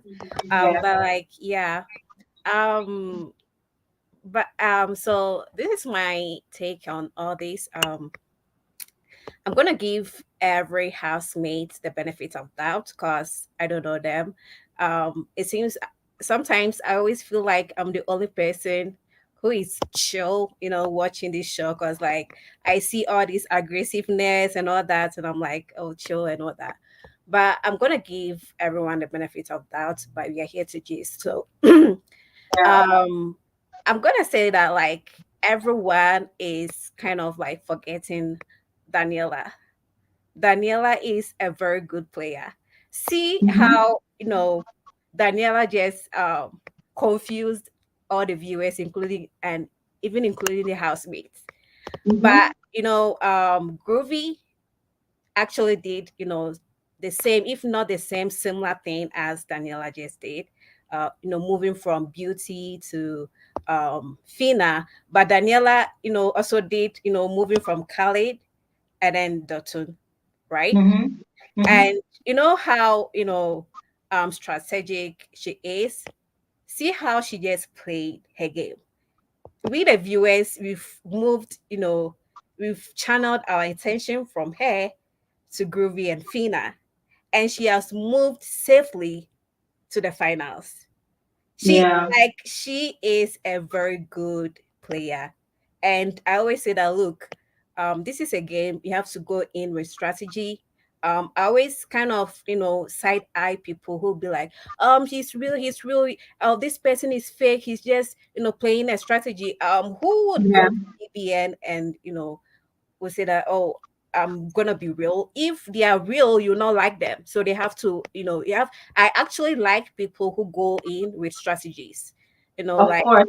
Yeah, because like You are prepared. yeah, you have to be prepared. You have to, have all these plans and everything. And so when I see like people saying, "Oh, this person is faking," and so the person doesn't deserve, the person deserves it the most because it's a game. They're all fighting for money. It's not real life. They're not, fighting with guns. They're fighting with mentality, and strategies. So big ups to Daniela, big ups to Cheesy. He Yeah. is a very good player. Like sometimes I just wish he is, a housemate. Like Biggie, please make him a real housemate. But he would have struggled. He would have struggled with all of his mischief if he was actually a real housemate. He would have been very careful, especially with the likes of Fina and Chichi, even Rachel, if he was a real Right. housemate. Yeah. Right, because he reminds me of Perry, like back with China, I was really annoyed about the fact that like people were, like causing all these chaos between Perry and White Money. I really like Perry's game. So he really reminds me of, Perry. And I really wish, like, just like you said, maybe he would have changed if he was a real house. And then also, I think I'm really sad that, I know I don't want to, just like I said, I want to give everyone the benefit of doubt. I don't know them. I don't know who Shex is, who Bella is, who Fina is. But big ups to them. They're playing, they are playing a good game. And you know something, when about Shex own, I'll start with Shex. When Shex came in, I don't know if people noticed. Shex wanted to play the Ozo game. You get it? Yeah.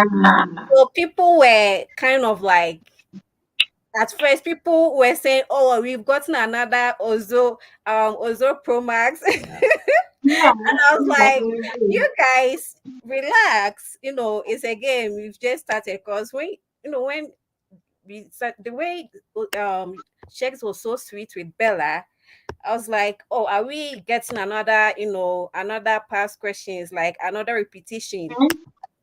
But then, it's a show. You can never 100% play a certain character. As the game is going, you end up switching. I don't know whether their real character comes in play, but like just I said, I'm giving everyone benefit of that. I'm not gonna give, say abuser or like give people names. I don't know them. So as the show is going, their game switch. If they see that, oh, this certain narrative will not play in favor for me, I have to change. You get it? And that's what I saw with Chex. He started with Ozo own, and I remember she even told Bella that don't don't treat me like Ozo, so that when I come out, people be calling me Mumu kind of thing.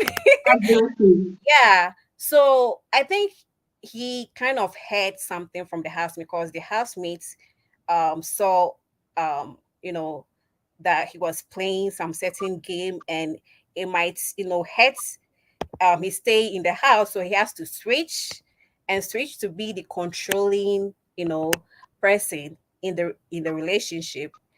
And Mm-hmm. so, I mean, when he suddenly switched, I knew that, there is something going on in the house which made him switch. I don't think it was his intention. I don't think he thought, the viewers would change, their misconception about him. So I think when he came out, I think he has finally realized, oh, maybe I should have just played Ozo character throughout, because this changing didn't help me. Because it kind of feel like he realized he fucked up. Like he realized, oh, this thing didn't help me. Um, uh, Throughout his interviews, I've watched his interviews, and he kind of said that, oh, why aren't people saying about my positives? Because you changed, so people have forgotten your positives. You changed Exactly. the character, so people have forgotten. So I mean, if maybe he stayed throughout, viewers wouldn't have forgotten, the early stages of Oxo character, So I mean, I kind of feel like that's not him. For me, I kind of feel like that is not his real character. He was just playing a game. But it didn't, favor him. At the end of the day, I feel sorry for him becoming the villain. I mean, it's BBN show. There's always the chosen villain or the villainess, and he's a chosen villain. And I hope he learns from it. You know, at the end of the day. So moving from actually, I was really pained that Beauty left.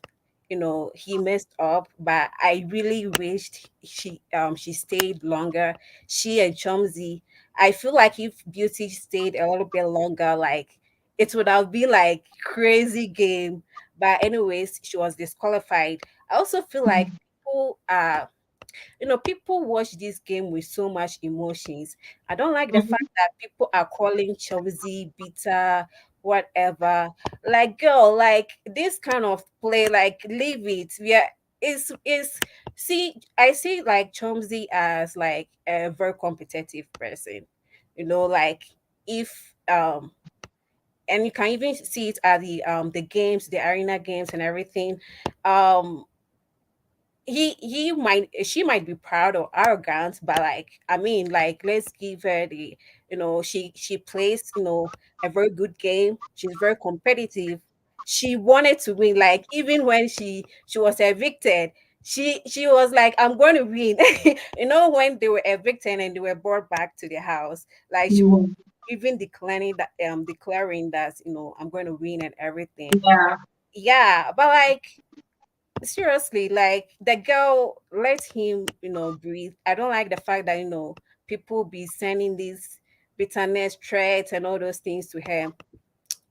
But anyways, moving on to Fina. Sarah, I wanted you have to be fast. You have to be fast. You have to yeah, round up. right. Okay. Right, yeah. I'll just say Fina's own. I don't want to talk about Fina because her fan base, they are just crazy. Whenever you say something, negative, they'll just come for you. So I wanted to skip that. Maybe I should just skip to save my neck. Let me let me just talk to Bella. So if Bella is my final own, I think for Bella, I really wish she was a standalone person. Like she played against like without any relationship. Cause I kind of feel like I'm now seeing who Bella is right now, and this is final week. I mean, come on, you've wasted the whole 9 weeks with relationship stuff, Exactly. and now we are now seeing who you are. I wish we could have seen that from her Exactly. the beginning. That's what I'm going to say. I'm not going to talk about Fina or Chichi's matter. I'll die it from Um, here. And then I mean, thank we still have Saturday anyway, so we yeah, can still continue this. Yeah. But really, thank you so much, Hilda. Thank you so much for all of your interesting submissions. So we're going to quickly move on to P. Hi, Princess. Hello. Hi. Let me turn off my music. Sorry. Hi, can you hear Yeah, me? I can hear you. Good evening and welcome to the conversation. Good evening, darling. How are you? I'm fine, thank you. How are you? I'm okay. You have my hair on today. Yeah. Yay. I'm feeling like that girlfriend that the boyfriend would say, "Oh, because I bought this hair for you, this is the hair you must be wearing every time you're coming to see me." So whenever I'm having my live stream and I wear this thing, I just remember you. You don't know how happy I am whenever I see you with the hair. I'm like, oh my goodness, this is my hair. She looks so pretty. She looks so beautiful. She looks so good. Yeah, thank You're looking you. good, girl.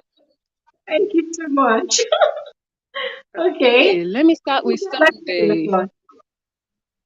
They truly meant ship at your own risk. Is that what they said at the beginning? They were like, ship at your own risk or ship at your own cost, something like that. They Yeah. truly meant it. Now that all the boyfriends are out. So thank Mm-hmm. goodness Shegs is out. Wasn't really Mm-hmm. surprised. Groovy is also out. I'm also glad that Hermes is also out because this is not the time and age to glamorize his lifestyle. And leaving him in the house and him possibly winning was never a good idea to me. Okay. Thank goodness that, yeah, thank goodness that Adekunle is still there. Okay. About Fina, Bella, and Rachel slandering Chichi, it was so sickening to listen to and petty. The best thing Rachel said was for them to have a conversation, which Fina eventually did. And that gave Chichi the opportunity to set things straight and also defend herself and explain herself. And Chichi handled it all very well. I applaud Chichi for that. I think Fina is doing all this because she wants to belong to Shegs' group because Groovy is going to be friends with Shegs outside the house. And since Shegs comes with Bella and she wants to be with Groovy, then she wants to be in talking terms at least with Bella. I really do not care. I won't be following up with their friendships and ships outside the house. I only know about it if you talk about it. Which Groovy's I talk with probably Ebu. would know. Oh, it's tiring, it's draining, it's exhausting. After this, I'm done. Groovy's talk with Ebuka was okay. Hermes was confusing as usual. I wish I did not even listen to him. The collectivity, I have love to give. Who even understands Please. him concept of love? It's always confusing. I hate it, but let me just keep my thoughts to myself. Because if I start, I won't finish. If you ask me a question, I may answer, but if I start, I won't I finish. want to So, ask you, see, what's I that? want to ask you, please indulge us. What the hell does Hermes mean by I am loving you for you to discover yourself and I am loving you for the God, I'm actually confused. I'm loving you for the individuality of the collectivity. What exactly does that mean? Because It does it not baffles make me. sense. It doesn't make sense. Bottom line is that the guy wants to be, you guys call it polyamorous or whatever. I call Yeah. it polygamous. He wants to be polygamous. That's what he wants to be. And stop glamorizing it and saying poly what? Nonsense. I beg you. Rubbish. Nonsense. Oh my Yeah. Nah. Doesn't make sense. I don't want to go too far into his lifestyle because yeah, God. nah. So about Sheg saying almost exactly the same thing Doing said. Do these people even listen to themselves when they speak? Or they just love the sound of their own voices only? Sheg should keep lying. Yeah, Sheg should keep lying. Whatever helps him sleep at night.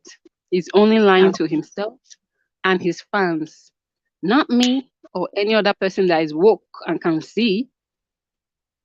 We are all we are all focusing on Sheg's verbal abuse towards Bella because it is abnormal and wrong. It's disgusting. And if we do not focus on it and tell Shegs about it, it will get worse. And in Shegs' delusional mind, he would think that it's right to talk to people like that, let alone a love interest. And I've seen a lot of men talk to their even wives, forget girlfriend. I remember this was even in church, and then the lady came late. Her husband was going to drive us home, and then she was like, "Oh, sorry, I took so long," and he said, "Sorry for yourself." The kind of things that they say in Nigerian movies. I'm like, how do you talk to your wife like that? I was just looking at him. I was like, wow. So yeah, while you are in a ship, it is absolutely normal for you to cook for the person and do other things he said people should focus on. So Shegs doesn't deserve any extra praise for doing what you're supposed to do while in a ship. I concur. Guess there are too many bad men out here and there that do not treat women right for doing and Shegs to stupidly say, don't focus on the abuse. Are they both okay in their heads? They must be having a laugh. I mean, how stupid and dumb can doing and Shegs get? Let me not insult them too much. I was gonna talk about who I want to win, da da da da da. Let me not talk about that one. Let me move on. Then why is Fina acting like she has never seen a man before, with the way she's carrying Goovy on top of her head? Fina is giving me. Do you know the kind of vibe she's giving me? Of a woman that will tattoo a man's name on her body, even though she's not married to him. Oh God. And those women, sometimes they will push, end up marrying the man, and then it will be struggle love, struggle marriage. Everything will be a struggle. I've seen it with my own two eyes. Chichi should continue to ignore them. Ain't nobody got time for petty people. Even though I know it's hard for 3 people to just gang up on you like that. I know it's hard, and being in a confined space, it's really, really hard. Yeah, and I don't want to talk about it too much because I hate it when people treat people badly. Since I was a child, I've always hated it. Since I was a baby, my dad and my mom used to tell me stories of myself and how I hate people treating people badly. So I also say, let the voters' choice win. Yeah. This week has just been about how desperate can they get to win and how low can they go. And I'm talking about Fina, Bella, and Rachel. Even though Rachel is not even in the running. Like, how desperate can you get? So you're just that desperate. I know it's a lot of money. And when they were asking them, like, what do you want to do with the money? I'm like, what kind of answers were they given? Sorry, if it was me, the first thing I'll go and buy is a house. Do they have their own houses? If you have your own house, you will not be there. Bella wants to travel and chill. She wants to chill. Oh, she wants to stay in her father's house forever or depend on Shegs' house that he'll be abusing her in. Oh, God. Well, that's all. Because I was going to talk about who I wanted to win, but No, we I can don't talk. want to We'll talk talk about about it. more of that on Saturday. We'll talk about more of that on Saturday. Okay. That's Thank you so all. much. Thank you so much. Thank you so much, Princess. It's always a pleasure having you on here. Honestly, I love your wit. I love your sense of humor. I love the way you break things down. Thank you so much. I hope to see you on Saturday again. All right. Thank you. All right. Okay. So we quickly move on to Maro. Hi. Hi, Glory. Good evening. Good evening, Maro. You're welcome to the conversation. How are you? I am fine. Okay. So please let's share with us, please. Okay, so before I joined the studio, somebody was comparing Fina and Chichi. And I would like to say this first. Every housemate gossips. I don't think there is a single housemate this season that we can pick out and say did not gossip. Mm-hmm. Me, I would say the only difference between Chi and Fina is that Chi is teachable, whereas Fina Mm-hmm. not. Look at just a simple warning that Big Brother gave to Chi. Chi literally turned a new leaf. A simple warning. That's the only difference. The first thing the first thing that cancelled Fina for me was there was a particular time during the early part of the show where somebody was trying to correct her and she was saying, "It is who I am." She This is who brought up I am. she brought up how she almost abused one of the lecturers in our school. I'm like, what is this person even saying?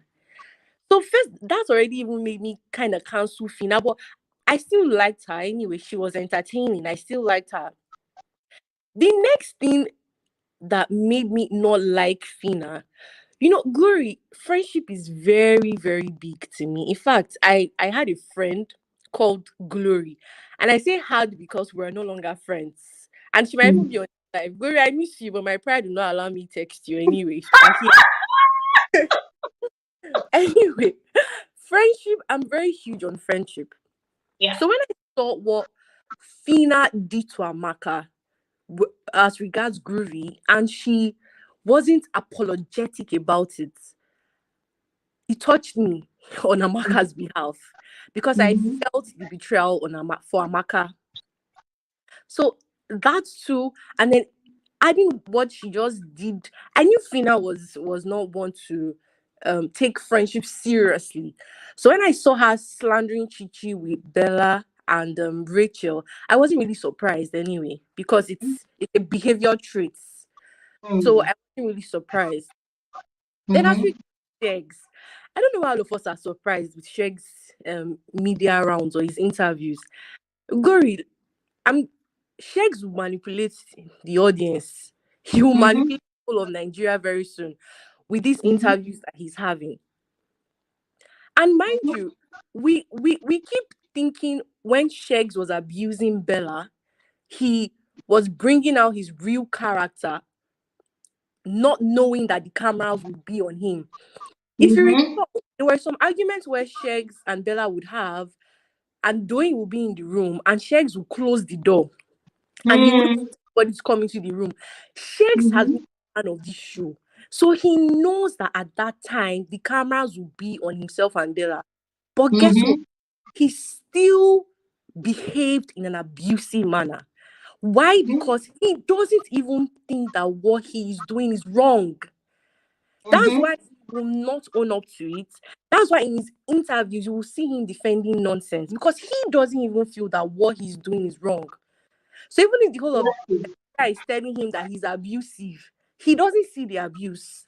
I don't know how his relationship with his parents is. I don't know how he was brought up, but I feel like to him, that's very normal behavior. So he wouldn't own up to it. Then as Mm-hmm. regards Chichi, I will give Chichi accolades. Chichi has changed. And this is not me campaigning for her whatsoever. I think I'm beginning to love Chichi's personality. I watched the conversation that she had with Brian today, and to see Chichi seeking for advice, not to Yeah. make a mistake, I was like, what Chichi is this? Where did this Chichi come from?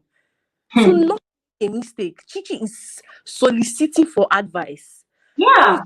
surprising. So I feel she has grown on the show, and I'm happy she has because once she leaves the show, she will be leaving the show a better person than she Mm-hmm. was. Obviously, my mom is Adekunle. Please, everybody vote for Adekunle. I feel Adekunle deserves. In fact, myself and this lady Precious, most of us would drag Adekunle when he comes out because You are gonna he's my share number him. two. I feel Adekunle deserves to win the money. He's talented. Obviously, he has his flaws. He's talented. He's smart. He's intelligent. Also, I feel that Adekunle took friendship seriously in the house, which is a big deal. If you look at his friendship with Hermes, with Alison, with Giddy Fire, I don't think I ever watched where Adekunle said anything negative about people that he considers as friends in the Yeah. house. So I'm supporting Adekunle. Please vote for Adekunle. That's all that I have to say. And as regards Brian has a lot to learn, but he's young. He has a lot to learn, but he is intelligent. And if you listen to the advice that Brian gave Chichi today, Brian literally told Chichi, just dead it. You don't need to go and talk to Rachel about it. That will just create more drama. And that kind of advice coming from Brian, I'm like, okay, this boy is young, but he's actually very intelligent. He's actually really smart. So Brian is good. I wish Fina the best, but I feel Fina has a lot to learn. She has a lot of things to unlearn as well. So I wish all the housemates the best, but please vote for my man, Adekunle. Thank you so much, Glory. You know what, Marlo? Thank you so much. You see that thing you said about the difference between Chichi and Fina? That crowned it all for this entire season between those two women. I will never forget when the house was still split into level one, level two. It was with Brian that Fina had that particular issue that she kept on shouting, "That's who I am." And then she was giving situations about, oh, when she was in school, she fought with her project supervisor, one thing happened. And I remember that day we had a conversation on live stream here. It was very disgusting attitude. Like, no, the reason you are in a show like this, aside to go and win money, is to learn to adjust your character, accommodate people, compromise, open room for other people to coexist with you. But if honestly, and then Chichi, as you rightly said, Chichi has proven herself countless number of times from last week to this week to state that I listen. Ever since Big Brother gave Chichi that warning, Chichi has been tiptoeing around the house like, oh, I don't want to kill somebody. I don't want to Yeah. do this. I don't want to do this. She's been extremely careful. And I will say this, like we've all been saying, Chichi is not a saint. When Chichi was in level one, her friendship with Bella and Tomzi was bad influence on her. And friendship with Chomzi and Bella, it was very, very toxic in a way that it completely polluted her character. And that's why she felt the need at every given point in time to want to attack, even though she's a very reactive person. But then she met Deji, she got Biggie's warning, even though at that point in time we were all angry that Biggie was not by his pride. But now I think I actually appreciate more that punishment and that warning because for a second, it was like Chichi was a child all over again, being raised without the presence of her parents. And then Big Brother is reprimanding her. And then the guy she has fallen head over heels in love with in the house is also reprimanding her. It's like she became grounded, people that she fears. And there's a saying that goes that if there's nobody in your life that you fear, then you are headed for doom. It's a very valid statement. Yes. So we've seen that play out a lot, in Chichi's character. And honestly, let me never talk too much. Thank you so much. Thank you Glory, so much. I just want to add that you see this friendship that Chichi and Fina currently have, it is so fake and it hurts me to watch on my screen. I'm like, Chichi, what are you doing? You will literally hear Chichi talking. Fina is not even answering her. I think when they went to watch the Showmax thing upstairs, Chichi was trying to express herself to Fina. Fina was even disgusted just listening to Chichi talk. But I feel like Chichi's bored. There's nobody else you can talk to. I feel that's why I don't think that their friendship would actually work out outside the house, if you ask me. So No, we anyway, started this one now. We started on Saturday that between Fina and Chichi, it is Chichi that is carrying that friendship. Yes. Fina is not and you see, when Ken was speaking, the other speaker, Ken, he was explaining how we cannot categorically identify these housemates as friends because they just met each other in the house. I differ slightly when it comes to Chichi and Fina because these two they have a history. they worked together in the same place. And even though they were always almost at loggerheads with each other, Tina is the one that is always calling Chichi my best friend, my best friend, my best friend. Okay, you're calling this person your best friend, but you're not playing the role of a best friend. You're literally doing whatever you feel is, beneficial to you at a given point in time. Chichi, on the other hand, I mean, look at the way she was hyping Fina today. When Fina was saying, "Oh, I wish I'm going to win," she kept on hyping her, hyping her, hyping her. Chichi was never competitive by saying, "No, I'm the one that will win." No, she kept on hyping Fina. But when Chichi is saying that, "Oh, I want to win," Fina is not even reciprocating the energy. So, and so many other things. And it pains me when fans of these people don't listen to conversations Those that ones these are just housemates have. delusional. They Those don't ones are listen. delusional. I mean, Marlo, for you to be able to say what you're saying right now, it means you listen to the conversation. You have to listen, you have to pay attention to pick up all these, lapses, all these loopholes here and there in these housemate relationship dynamics. Anyway, thank you so very much. Thank you Thank so you much so for much, tuning in. Guri. Thank you. And I hope to hear from you next week, on Saturday rather, when we have another conversation on this house. Okay, Mimi. Hi, Mimi. Hi, Glory. Good evening. Welcome to the Good conversation. How are evening. you? Yeah, I'm fine. And you? I'm good. I'm good. Please It's share been your an thoughts with us. it's been an interesting conversation so far. Yeah. So much Yeah. has been said. I want to appreciate you for the work you're doing. Thank you so much. Trying to stay unbiased in your analysis. It takes a lot Thank to do you. that, and I must commend you. Really, really, really, really. Thank I you. I stalk on your YouTube and then Twitter just to follow through when I'm not watching because I know I can get the juiciest of the stories that of the events that has Thank you. come up during the day.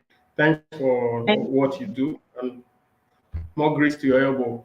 I would like to, Thank you. just look into Sheikh and Bella's situation. There was a time Okay.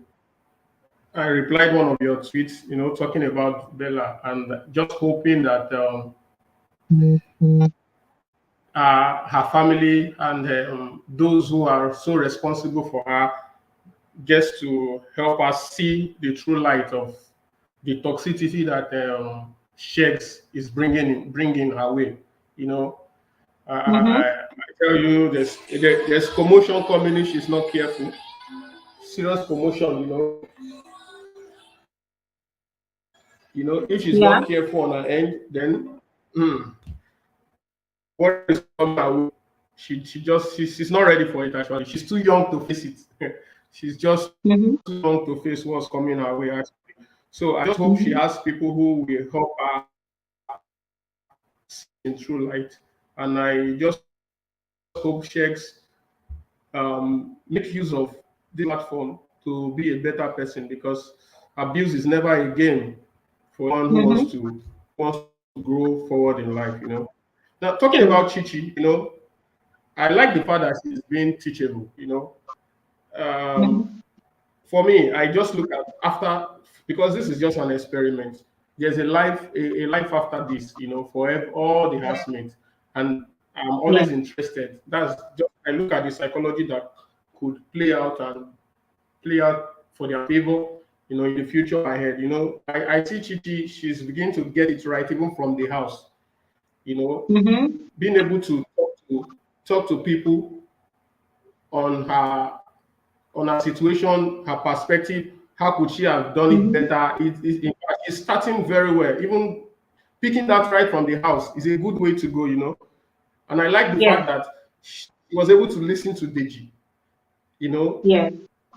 and Deji could help her see things from a different perspective. And you see, love is a great therapy. It's a great therapy, and if we submit to it, Mm-hmm. we will become the best version of ourselves. And I see she's gonna really do that. She still has a lot to learn. She still has a lot to learn, but being able to have a listening ear and then it's not just listening, but after listening, taking to heart what was said to you and applying them. I love the fact I watched how you screamed when she stood by the door, she listened to the gossips, and then she went in. That was someone who's intentional. I was praying to God that day. That was the first time I literally held my breath for the longest time watching the show. I was like, Wow. Chichi, go to your room, open the door. The moment she did that, I jumped. I was shouting.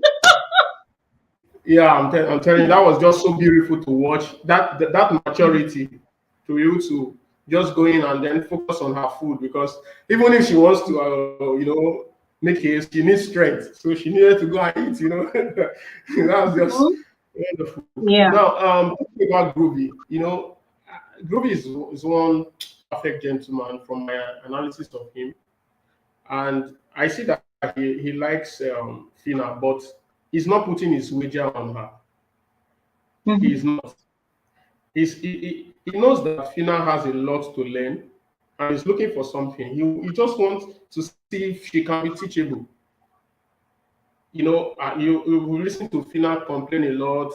She's never been able to keep a boyfriend. She's never had this, and we could see why.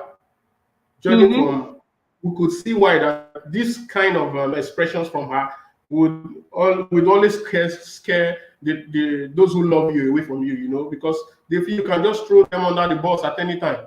So I feel Groovy is trying to be careful. He doesn't. He's someone that he keeps to his word. He doesn't just want to make a commitment with his word. That's like, do you love me or you like me? Say, I really like you. Just staying in the middle, Yeah. because he's not ready to do this until he's able to see that really you really want to learn. You just want to be a better person.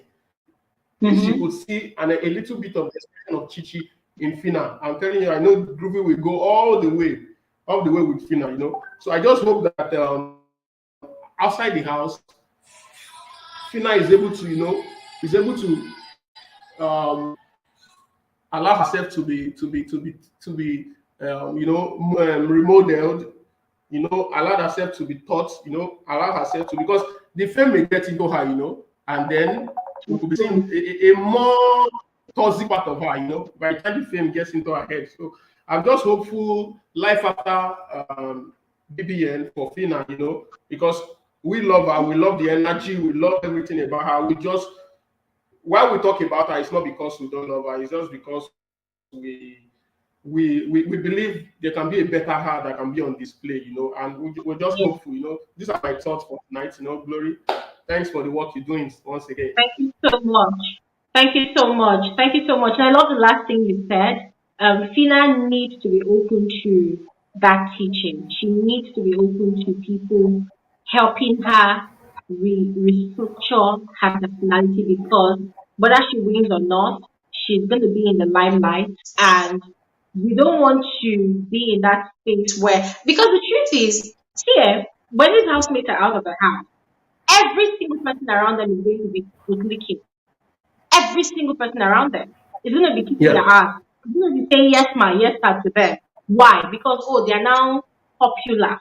They are now public figures. So people, it will not be even more difficult for people to try to correct them. The only person I think will be able to maybe correct them is maybe the only one person they fear in their life, and I don't know who they fear in their life. Those are the only persons that are going to be able to correct them. So if that happens, I will be really happy. But if it doesn't Yeah. happen, trust me, when they come out, especially for the life of Tina, trust me, that pain is going to get into her head, and she's going to think that, whoever I was in the house, character wise, not in task now, but character wise, it was perfect, it was 100%. I am who I am. That people love you for that, and she wants to continue being that.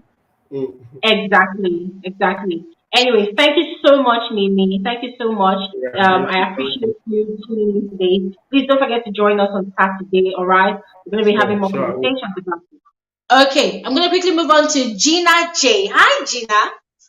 Hi, Glory. How are you? Honestly, I'm fine. I've just been feeling your beautiful face. You're glowing. Yeah. Oh, thank you, thank you.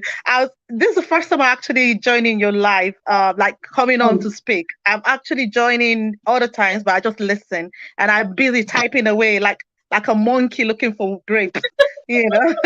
I'm Yeah, but happy that you're honestly, joining. yeah. I wanted to say thank you specifically for being unbiased. I have Thank followed you. you since the Ozo time. That's when I came across your channel. And it has been wonderful and wonderful. It's been a wonderful journey all through. I've always been a fan of yours, but that's not why I'm here now. But accolades given to you for your hard work. It's commendable. Thank you. I'm actually here to clarify the difference between Fina and Chichi. And I Okay. believe I wouldn't have said it any better than Maho had said it. And that's on period. I was almost tempted to like, okay, get off the live. She said everything you wanted to say, but no, I had one more thing that I wanted to touch on. I wanted to touch on Shegs and Bella's relationship, and my comparison would be Chichi and Deji's relationship. Like the last speaker actually said, he says, love is a very good therapy. If you see the relationship between Shegs and Bella, I believe that relationship was very toxic, not only from Shegs, but also from Bella. The both parties had so much negative commonalities that it couldn't have worked. Even outside the Big Brother house, I doubt that relationship will be able to stand, except if Bella decides to like calm down and accept the insults every day as a daily bread. But on the other hand, if you see the relationship between Deji and Chichi, Chichi is hot-headed. Everyone who has said Chichi and Fina are alike, they are 100% correct, because you could see that Big Brother had worked with the best of the best psychologists in merging these people together. So they are both hot-headed. And I believe if there's a reason for the both of them to clash in the house, Big Brother would have to disqualify one person because one would want to be on top. But with Deji and Chichi, the difference there is, I remember listening to Chichi and she said Deji is an antidote to her. And that's because he is calm. He's an opposite of what she is. However, on the other side, Bella is condescending. She uses the words sometimes that she shouldn't use. And whoever he is called, Shegs, he's from the UK. I'm from the UK as well. And I've seen children who are born here who are wonderful, who are exemplary, who are nothing to be representing of what he was representing over there in Big Brother's house. It was a shame to people here in the UK. I am Nigerian and I'm proud to be Nigerian. However, I've stayed here for over 11, 15 years. I don't understand the reason why he should come on a show and behave that way. Learn to treat a woman better. And that goes down to us mothers. Sorry, I'm not here to preach to anyone, but it goes down to us mothers. We have to learn and be very conscious to implement those ideas and those learnings to our kids as they grow up. Do you understand? I think he missed that. And I'm sorry, he has missed that. And except if something happens now, he realizes that, he has missed a learning as he was growing up, and unlearn certain things and begin to pick the right knowledge. Back to what I was about saying. The difference between the both couples is these two couples have become toxic to themselves, that they cannot live or exist or cohabit in a particular place together and make a reasonable relationship. However, on the other side, Deji has managed to change Chichi for who she is. I know Big Brother's punishment was enough to flog her ass and keep her back in order. I must say here that I've always loved Fina until the week when they all ganged up against that girl, Chichi. I stopped because I am a die-hard friend. If I have a friend, I am so loyal to the core. And me watching that, it was so painful for me to watch. I couldn't stand it. At some point, I left because I had to watch it on my computer because we can't stream it on the television. I had to leave the room, come back again, and I'm like, what's going on? It is so much for one person to bear. I see people typing saying, why is Chichi still dragging the issue? If it were me, I would drag it for the next 1 month, and that's on period. Because yes, I would drag it for the next 1 month, and that's the truth. This issue, this thing was seen blow out now from Fina expressing herself to what's her name? Bella and Rachel. Did not just start today. It has been a cook-up that has been coming gradually. I watched the minute prior to Groovy leaving the house. There was this small caucus meeting that was held, and all I was hearing was chichi this, chichi that, chichi this. I mean, if you call me your best friend, you owe me an ounce of loyalty. Speak to me.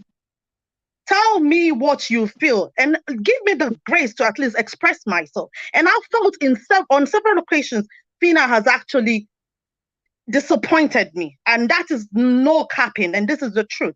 I've watched her with Beauty, although at that time I wasn't sure what was going on the show, but when I started joining, it was the day Beauty had an altercation with a girl called Elebaye or something, and that was when I started watching. I didn't understand what was going on, but I could see Beauty go back to Fina and talk with Fina. Now when Beauty left, the swift in nature to which Fina adjusted to Groovy between her and Amaka, who, in quote again, the friend, it really got me really irritated. And I was like, no, I don't, I can't stand this kind of person. No, I wouldn't do that. And I'm sorry, yes, I'm no longer a Fina fan. And that is the truth. Yeah. No, I'm no longer a Fina fan. Any other person can win. As far as Fina and Bella does not win, I'm okay with that. Adekunle, and yes, please, I'm sorry. Adekunle, can we give it up to his fans for making an underdog become the top? Did you see the results that was declared? His voting was way higher than even Bella and Shegs. And I was like, oh my God, I give it up to his fans. I mean, don't come online to talk. Don't come and rant. Exactly. Do the voting. Ask more in your voting. Yes, let your fingers do the talking, and don't come on systems and keep yelling and shouting on other people. I don't buy those ideas. If I'm going to vote, I vote right. And at this time around, I've never voted for Bbnaija, but you see, this time my whole money goes on Chichi. Let rain come. All right, bye. Thank you so much, Bbnaija. Thank you so much. And I love the comparison you did between Deji and Chichi's relationship to Shags and Bella's relationship. And the only thing I'm really hoping for is that all of these things happening, Deji is actually watching. Because in a way, Chichi is how she is today, courtesy of Deji. She's trying to pass on a message to him. She's trying to prove to him that I am changing the way you want. I'm trying to fashion myself, tailor myself to be that woman you want me to be. And I want you to love me the way I am, loving you from over here. I mean, the way she was passionately telling, what's her name now, Brian today, that, do these people think that Deji is a joke to me? Do these people think, you could actually see the pain, because for her, she's trying to prove to this guy that, look at me, I'm constantly working and changing my behavior, and then they are building on this ugly narrative about her liking Groovy. So it's like they're trying to come and rain on all the hard work and all the intentionality that she's been putting into her, building herself for Deji. So I'm really hoping that Deji is seeing all of these things, and I'm hoping that his own feelings too are kind of reciprocated towards Chichi. All right, so we're going to quickly move on to Bendu. Hi, Bendu. Hi, Glory. Hi, good evening. Welcome to the conversation. Thank you, but I'm not feeling happy because I came close and you sent me way at the back. No. Okay, so this is what happens there. This is what happens if you join and you opt out of the stream and you come back. You don't come back to the same position you were, right? It's the connection that puts you back from the behind. So apologies that you had to start from the way back again. All right. Apology accepted. All right. Thank you very so much. much for the show again. This is my second time I'm calling from Liberia. My You're second welcome. time I talked to you on Saturday, but I was so busy I couldn't say anything. And now I came back today to say something. Thanks for I don't. Okay, thank you so much. I want to appreciate you. I want to tell you that I love you. and I have Thank nothing you. against you and this show. I know you are unbiased and you are Thank you. straightforward. I'm a clean nation, but I appreciate everything you are doing. We call it Thank you spade a so much. spade. Yeah, what Fina did to Chichi, it was not okay. But for me, I see some part of myself in Fina, right? I have so much Mhm. friend that let me down, so I don't really trust people, so I don't allow friends to me that much. Maybe some that's the reason why I related to her behavior or something. I don't say things beyond them, but I don't just keep them close because I know where I went through with friends. So sometimes Yeah. I listen and think. I think sometimes I say maybe that's the reason why she doesn't want to keep anybody close to her. When she come out and then she will say herself, explain herself to people. But I can't let her down now. Nothing on Mm. earth can make me not vote for Fina or campaign for him. I've been doing it from morning. Sure, in my office, in my neighborhood, I go around, I just want her to win. Because since I've been watching BB and Naja, she's the first person that ever made me to love the show. I love people to be who they are. I love people to entertain me. When the show started, I started liking Daniela and Brian, but they were too cool for my liking. I saw Beauty, but she was overreacting. So I said, but for Fina, I said, yeah, I didn't want to come home from work and then see someone to entertain me and be happy. But I felt so bad that she had to talk to Bella. She should have talked to Chichi first, and then they were Mm-hmm. going to die. Even if you have doubt about your friend for your relationship, talk to the person first and see how the person will react to you before you include another person into the conversation. But Yeah. I'm so sorry on behalf of Fina. I just want you guys to forgive Fina. For me, I'm a true Fina fan. I cannot let her down now. I will not do that. I will not start it from the beginning and let her down now. But what she did was wrong. Very, very wrong. Yeah, Mm. it was wrong. I don't like to discuss the other husband because I feel that I don't even focus on the when I started watching the show, the only place I was watching was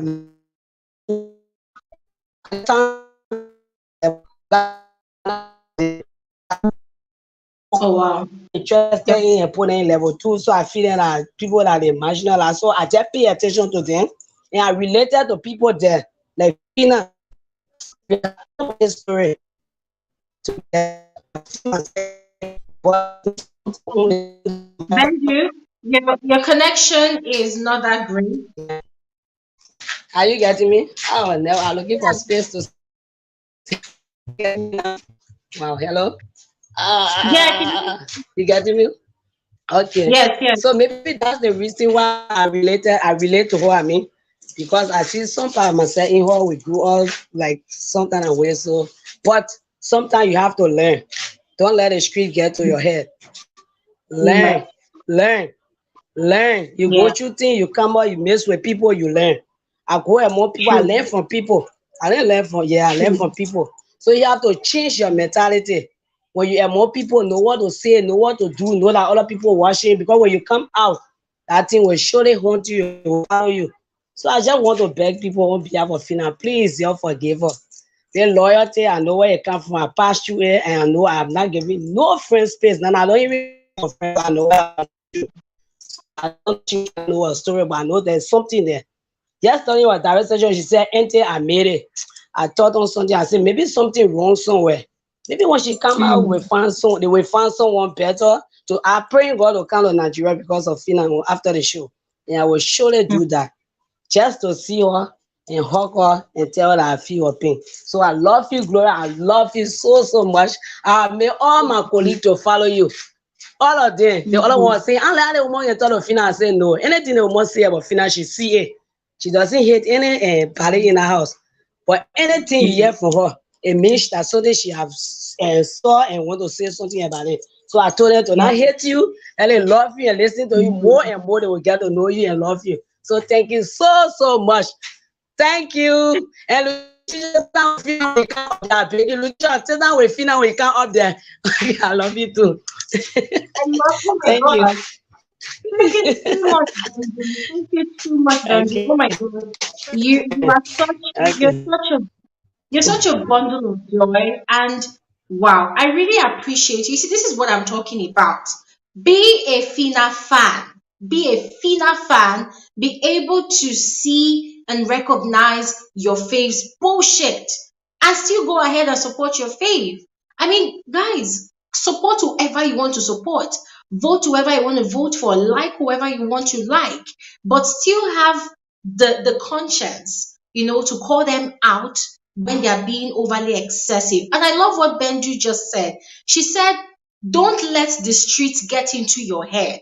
Every time people come on to Big Brother and they are talking about, oh, I'm from the streets made me, the street made a queen. I know that the street made a queen, but hey, guess what? There are a lot of people that are from the streets as well. If they share their stories with you, when you look at them, you are surprised, you're shocked, like, wow, okay, you are actually from the street and you're very accommodating and you're very, very open to correction. There are people like that that are actually from the streets as well. They don't go around going crazy and doing XYZ. So thank you so much, Bendu. You are such an amazing soul. Thank you so much. All right. And I hope that other Fina Nations people they actually learn from you as well because you have plenty sense. Anyways, I'm referring to those ones that actually their heads are not really correct. Okay, so let's quickly move on to Shirley. All right. And I was gonna end with Latricia. But Janice has been on here for a while. If I don't allow her here, she might go and swear for me somewhere. So let me just add Janice quickly, all right? So we're gonna have Shirley. Shirley, are you ready? Hello, Shirley. You have to unmute. Shirley? Okay, if Shirley is not ready, we're gonna just move on to Latricia. All right. Hi, Latricia. Hello. Hi. Yes, my South African sister. I'm happy to see you here. You're welcome. Finally, I'm in. Hey. Yeah. Glory, let me start by talking about the Fina and the Chichi thing that we've always been talking about that I'm not happy of. Firstly, I want to say if Level Up was a person in that house, if we should choose, I would say Chichi. She moved, being in the house moved her from a certain level, which is down, to the upper level. We always said, I'm one of the people who said they are the street, the market girls. I'm one of the people who said that, let me take it. But then she managed to change from that. And I want to concur with the speaker who said, Fina doesn't want to be corrected. That is true. Remember also Groovy tried to correct her about the drinking issue and all that. We cannot turn a blind eye when somebody is being corrected about their intake of alcohol or whatever. That cannot be questioned. It should be done because alcohol is addictive as well. And alcohol sometimes can give you land you in trouble in some cases. So when you are being corrected about alcohol, you cannot say that's who I am. You see, if you are being corrected about your character, maybe you can say that, but alcohol, there's a problem with you. So I want to say everybody has said a lot about Fina, which I agree with, more especially on the issue of friendship. She is not a reliable friend, which which really it doesn't do for me. I don't see a winner in her, as I've always been saying that when they say she's an alpha female, what are the characteristics of an alpha female? She really doesn't qualify to be that according to me. So I don't really see her as an alpha female. Let's go to the toxic relationship, Bella and Shakes. I want to start by going a little bit back when the show started. You even in one of your videos say it that Shex was the one who was doing a lot of talking than Bella. Yes. Shex at the time, he was still pursuing, he was still the nice guy, the abuser that he is. So that is what an abuser does. They start by being nice. After that, if you can remember, he started making her feel bad to say, I'm doing this for you, I'm doing this for you, but you are not reciprocating my actions or my whatever. Then after that, that is where they started to be in a relationship. You know, in every human being, they say there is a popcorn a character in us. The popcorn, it has, they say there's a liquid inside it. That's why when you heat it with oil, it doesn't pop immediately. The heat must first get to the inside. Then that is where it pops. So that is exactly what happened. That is exactly what happened with who's this? With Bella. When Bella started to pop out, it was because of the guy drove her to that. And by virtue of her being Bella, the kind of voice she has and the look on her face, that I don't want to say it in that language that is a bit harsh, with the look on her face, then it qualifies her to be a rude person, more especially because Bella is full of herself. Bella is spoiled. Bella is disrespectful. Then imagine such a person with that character, with that look on her face, being in a fight with you. Fina is the same as Bella. They also fight. But because Fina has that look that says, oh, who's this lady? She looks okay when you just look at her. So, but then if Bella does the same thing as Fina, it becomes massive and it comes with a lot of red flags because of the kind of person that she is, spoiled from the set rich family or royalty or whatever. Then it doesn't look good. But I want to say to this day, I'm saying Shex is an abuser. Shex in that house was abusing this girl. And to qualify that again, I'm going to say, if you can remember, in every fight where Bella is involved in, Shex will come in, even if it's really not necessary. Shex will put his nose in. Shex will come in. You know why she does that? Why he does that? The abuser always does that in order to stop the victim from seeing their strength, so that Bella cannot know that she can stand for her fight alone. She can retaliate for herself. So that Bella can always think that I won the fight because Shex was in the fight. Then yes, that is what he is doing. Then let's go to the games. We've seen relationships in the Bbnaija shows, but every time when they are paired with other people to make whatever the games and whatever, they do it successfully, even if it means they have to pretend like lovers. They do it successfully. But Shex will not allow Bella. He will always interrupt Bella to do that because he did not want Bella to see herself coping and acting the love thing with somebody else other than him. So actually he was boxing Bella very smart in a way, because he didn't want Bella to see herself as Bella, and he succeeded, because every time when you talk of Bella, you cannot talk of Bella and not talk about Shex. He succeeded in doing that. Then after boxing her and branding her in whatever way, then he comes back.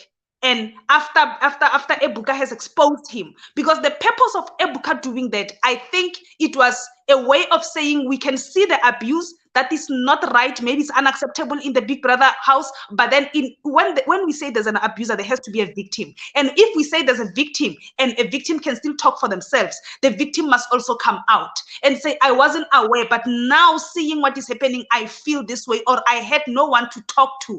This is how I feel, maybe in the diary session or something. So if there is no such a person, there is nothing we can do. Even if you can call the whole police force, there is no case that can be opened if there is no complainant.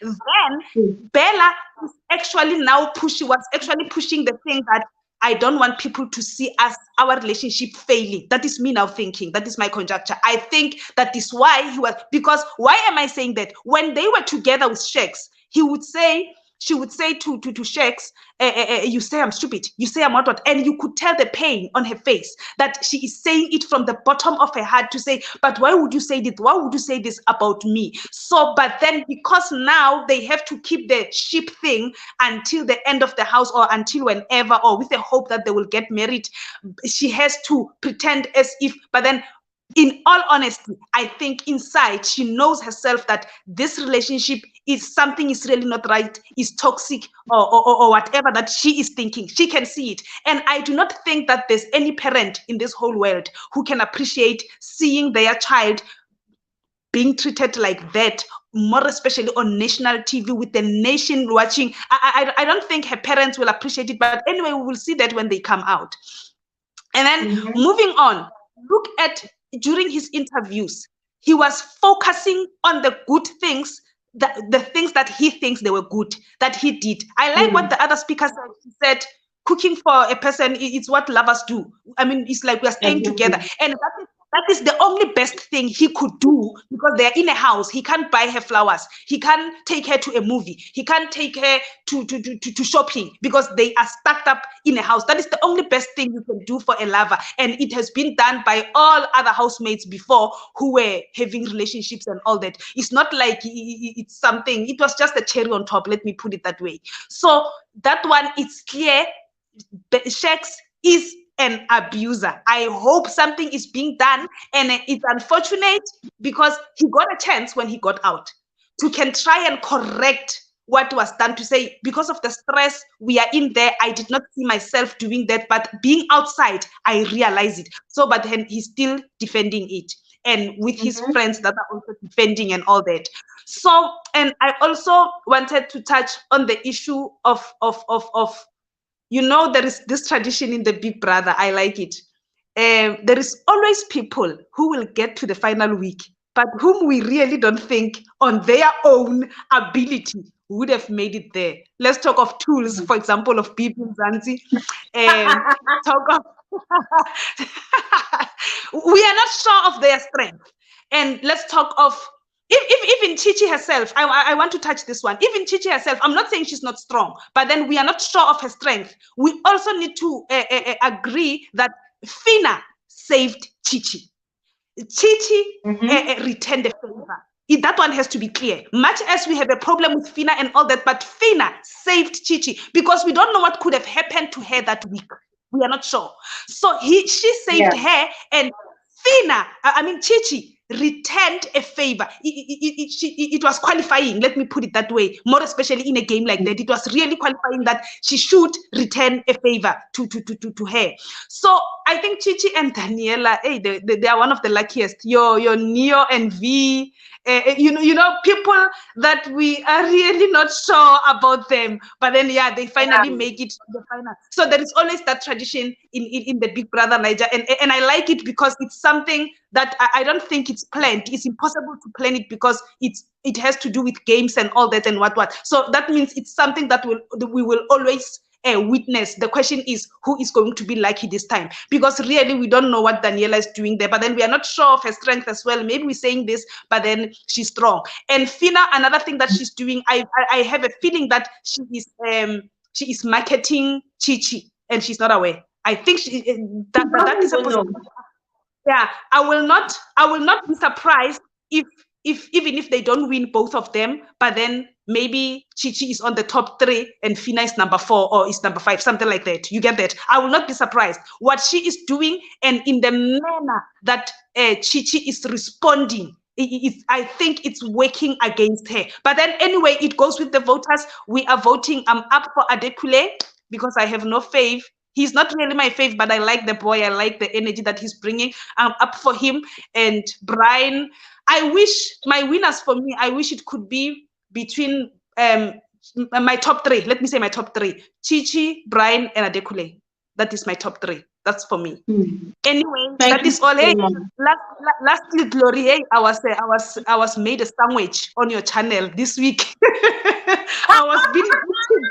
They were biting me left, right, and center. You know, there was one thing that stood up for me, and I liked it when the person said, "If you say Chichi, Cheesy did not go down to the level of Fina. What is your level?" Hey, I thought, wow, people can talk, and I didn't want to respond.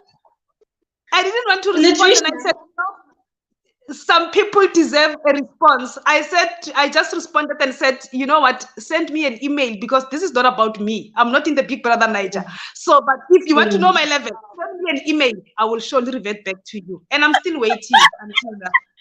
I'm still waiting. I'm waiting patiently. Latricia, this week has been very intense.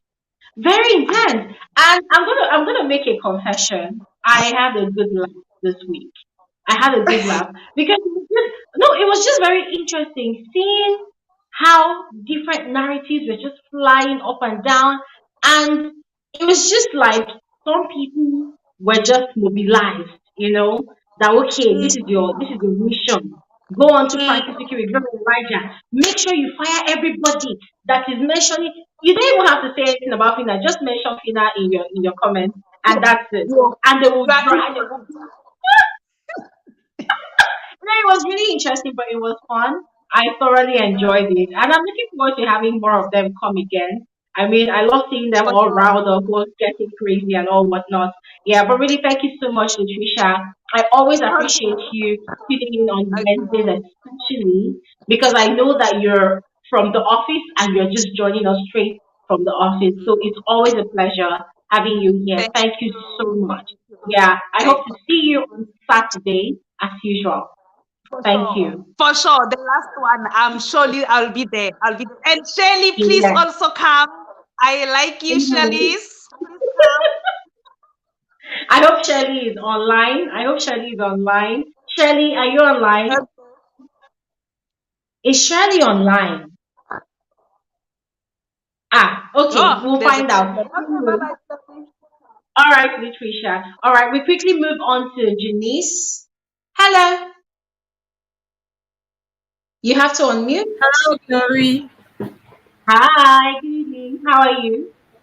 I'm good, and you? I'm fine. Thanks for joining the conversation. Fine. I've been your friend for the past 3 years. I've been your Oh fan wow. for long, yes. Since I came across Wow. your analysis on YouTube, I've been following you like religiously every season. Thank you so much. Every season. Yeah, Thank you but so much. I'm so happy to be on here tonight. Thank Well, you. this season, this week, Fina disappoints me so much. Fina disappointed me because she, first of all, she broke the girl code. Your friend Mm-hmm. couldn't come to you and say, "Oh, I'm in love with this guy," and then you go to the back and you sneak in. That was not so good. And then her thing with Chichi, I thought Chichi was her friend. You know, that morning I was sitting watching as the gossip unfolds, and I was like, "What?" Yeah, I was torn. And then when Chichi was coming, I was like, "Oh my God, there's gonna be drama here this morning." And then she came and she listened, and just like you, I was praying. Chichi, don't say anything. Chichi, don't say anything. And she turned around and went back into her room. I like, Amen. And she sat in the room and she said, "Wow, do they have to Mm. drag me to stay united?" And I felt her pain Yeah. right there. Like, oh my, yeah, I felt her pain. Do they have to drag me to stay united? Wow. I said, like, but I think Bella,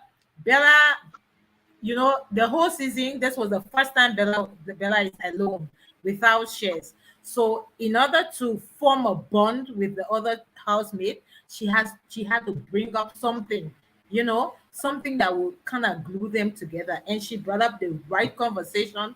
And Rachel is already not a fan of Chichi.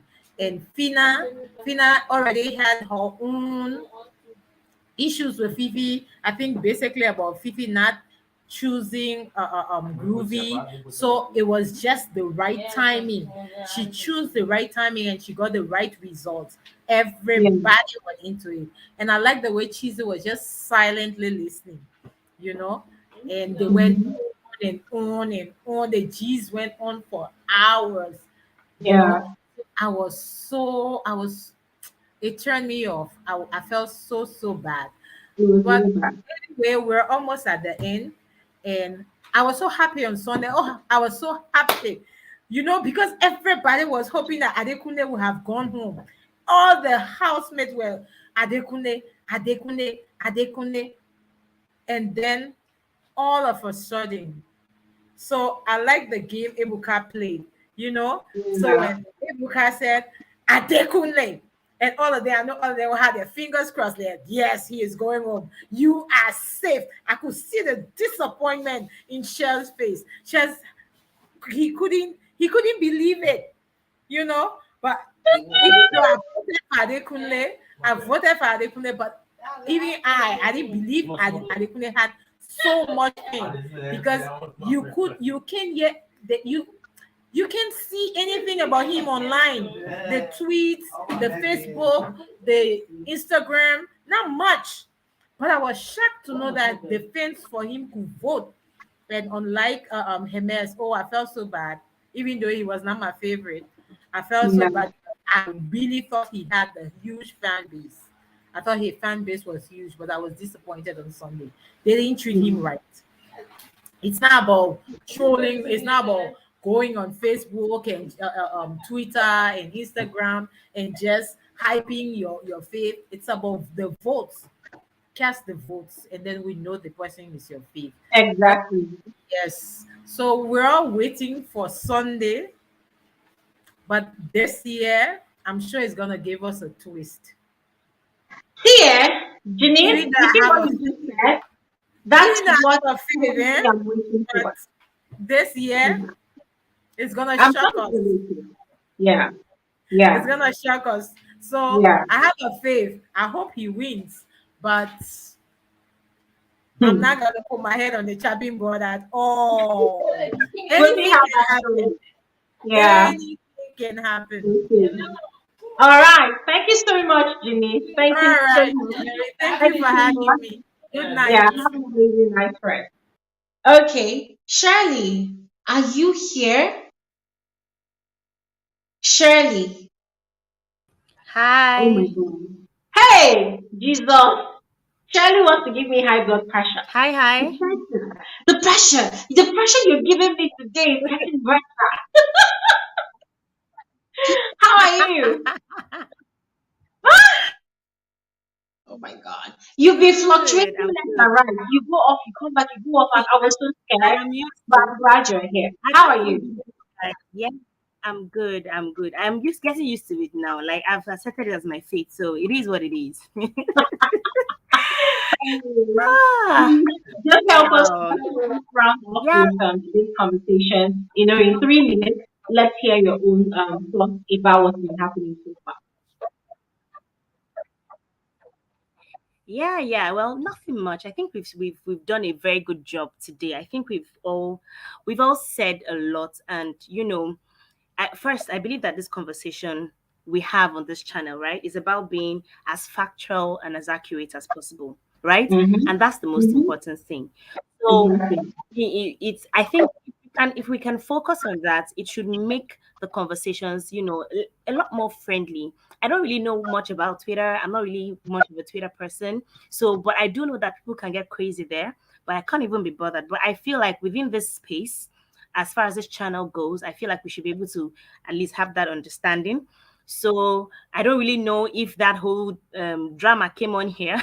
I didn't get to see that. I know that I got to watch videos and I felt, well, yeah, even watching some of the scenes within the house. But then, one thing I think probably I'm not reacting to this whole Fina thing as much as other people. I see other people reacting because I have a question. Like this, my question is like a rhetorical question, right? Is there anything Fina is doing now that is different to anything she has exhibited on the show before? Like, it's a rhetorical question because the answer is no. Everything Fina is doing now is the way she has been. Fina has not changed, right? It's Mm-hmm. not. It's not a shocker for me. It's not a shocker. This is the way she has been from week 1 to week 2 to week 3. We saw her have altercations with Beauty. We had altercations with Amaka.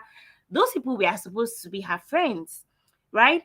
So her having all this back and forth with Chichi is no shocker, it's no surprise to me. And it's not, and when she wants to have those altercations, it's not like they go to one quiet space. The only person I've seen her do that stuff with is Groovy, and then even Chichi, surprisingly, because the normal Fina is in your face, in your face, in your face, right? So I'm not even, and this whole loyalty stuff, well, I can understand where people come from, but see, if you ask me, I don't think Fina trusts Chichi. I don't think she does. Mm-hmm. After they merged, right? After they merged, we could see her vibing with Chichi, but I couldn't see any actual real personal closeness between her. Mm-hmm. So I've never seen her as being loyal to Chichi. The reason why she saved Chichi that day is not an issue of loyalty, because if any other level 2 were up, it was more or less like level 1, level 2. She was looking to see any level 2. I think that was the Mm-hmm. space that her head was at then. And now Yeah. there was no other level 2, just all level one. So it was just like, to bomb. Chichi was the very first thing that should come to my mind. I don't think it was out of loyalty, honestly, because if any other level two were up, I dare say she might have saved that person instead of Chichi and left Chichi there on the chopping block. So I don't know. I don't think she trusts Chichi. I don't think that this whole loyalty thing is that deep. Honestly, I don't think that she even. I agree. Okay, Yeah. look at yeah. No, and um this whole thing about Chichi and Fina and Groovy, I think I want to correct something because I think I saw some posts about it. I don't think that Groovy, I've not watched Groovy's interview. Probably if I watch it, I can understand. But I don't think that Groovy would be saying the truth if he says that he didn't know anything about Amaka. Because I remember watching that day. That was the week that Groovy was the tail of house. That was the third week or so. I remember When they have watching fashion where too, yeah. Fina told him that Amaka was into him. So I don't. So him saying that he doesn't know about. I don't know. Maybe I'll go and watch the interview to get. But if he actually did say that, then man, we can't take Groovy's word to be Bible here. He's lying Yeah. because I remember them having that conversation, and she did tell him about that. I don't know what led to what or what led to what, but I know that she did tell him about that. And even Chichi too, between their car conversations with Fina, she was also lying. That her conversation that she was having with Fina, that they were having on Tuesday, no, on Monday, where Fina met her, 2 days ago. Mm-hmm. Yeah, Shirley, please carry on. Are you there? Ah, Shirley. I think it's her connection again. Okay. I'm gonna pick it up from what Shirley was saying. Okay, I think she's back. Let me just quickly add that. Hello, Shirley. My network. Yeah, I'm with you, my dear sister. Like, Sorry. yeah. Anyways, I was saying that. Yeah, I was saying that. What Chichi was saying the last time about. I remember that conversation they were having in level one. Yeah, and Chichi was saying that they need to put. Chichi was the reason why they put Fina up twice or three times in a row because they put her up the first time and she was saved. And Chichi specifically said that she was only safe because she was not put up with strong people, and that they should put her up again with stronger people and see whether she will be safe. Chichi said that point blank. It's not like she was saying all the things she was telling Fina, it was not true. So all those ones that they do for inside that house, they go do all right. But I think I just wanted to summarize most things. Like Fina has a lot to learn. I hope she does learn. I feel like the whole show, she's a little bit too unfiltered. She has a lot to learn. And I hope for her sake Yeah. she does learn. But I don't think I like the way people are talking street. Like everything bad is street. Yeah, like, what's her name? Beauty, the 43rd Miss Nigeria. She was not street now, Abby, but we could see that not even Fina comes close to her in aggressiveness and violence. So I don't know what this street matter is not. I mean, temperaments are not solely about streets or not. So no matter where you come from, my point is no matter where you come from, whether you're coming from a rough environment or from a cold, calm environment, your temperament and your behaviors are solely, yes, those things can contribute, but the choice remains yours. Your own personal grooming is also key. So you have to also within yourself be able to train and choose and sieve out the things that are not beneficial to your personality. Then I also wanted to say one more thing about Shella Sheep, Shegs and Bella. I wanted to say it last week, but I wasn't able.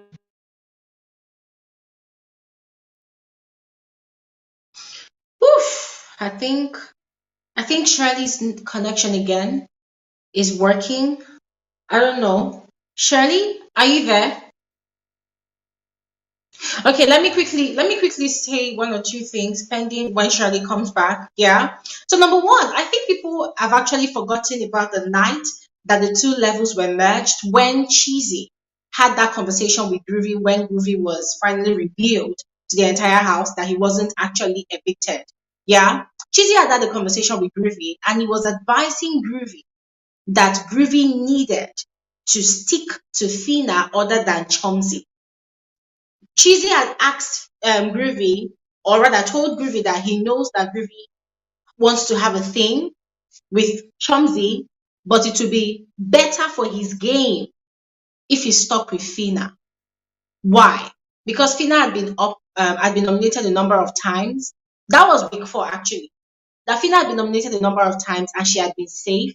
So it would work for him as well if he stuck with Fina for his game.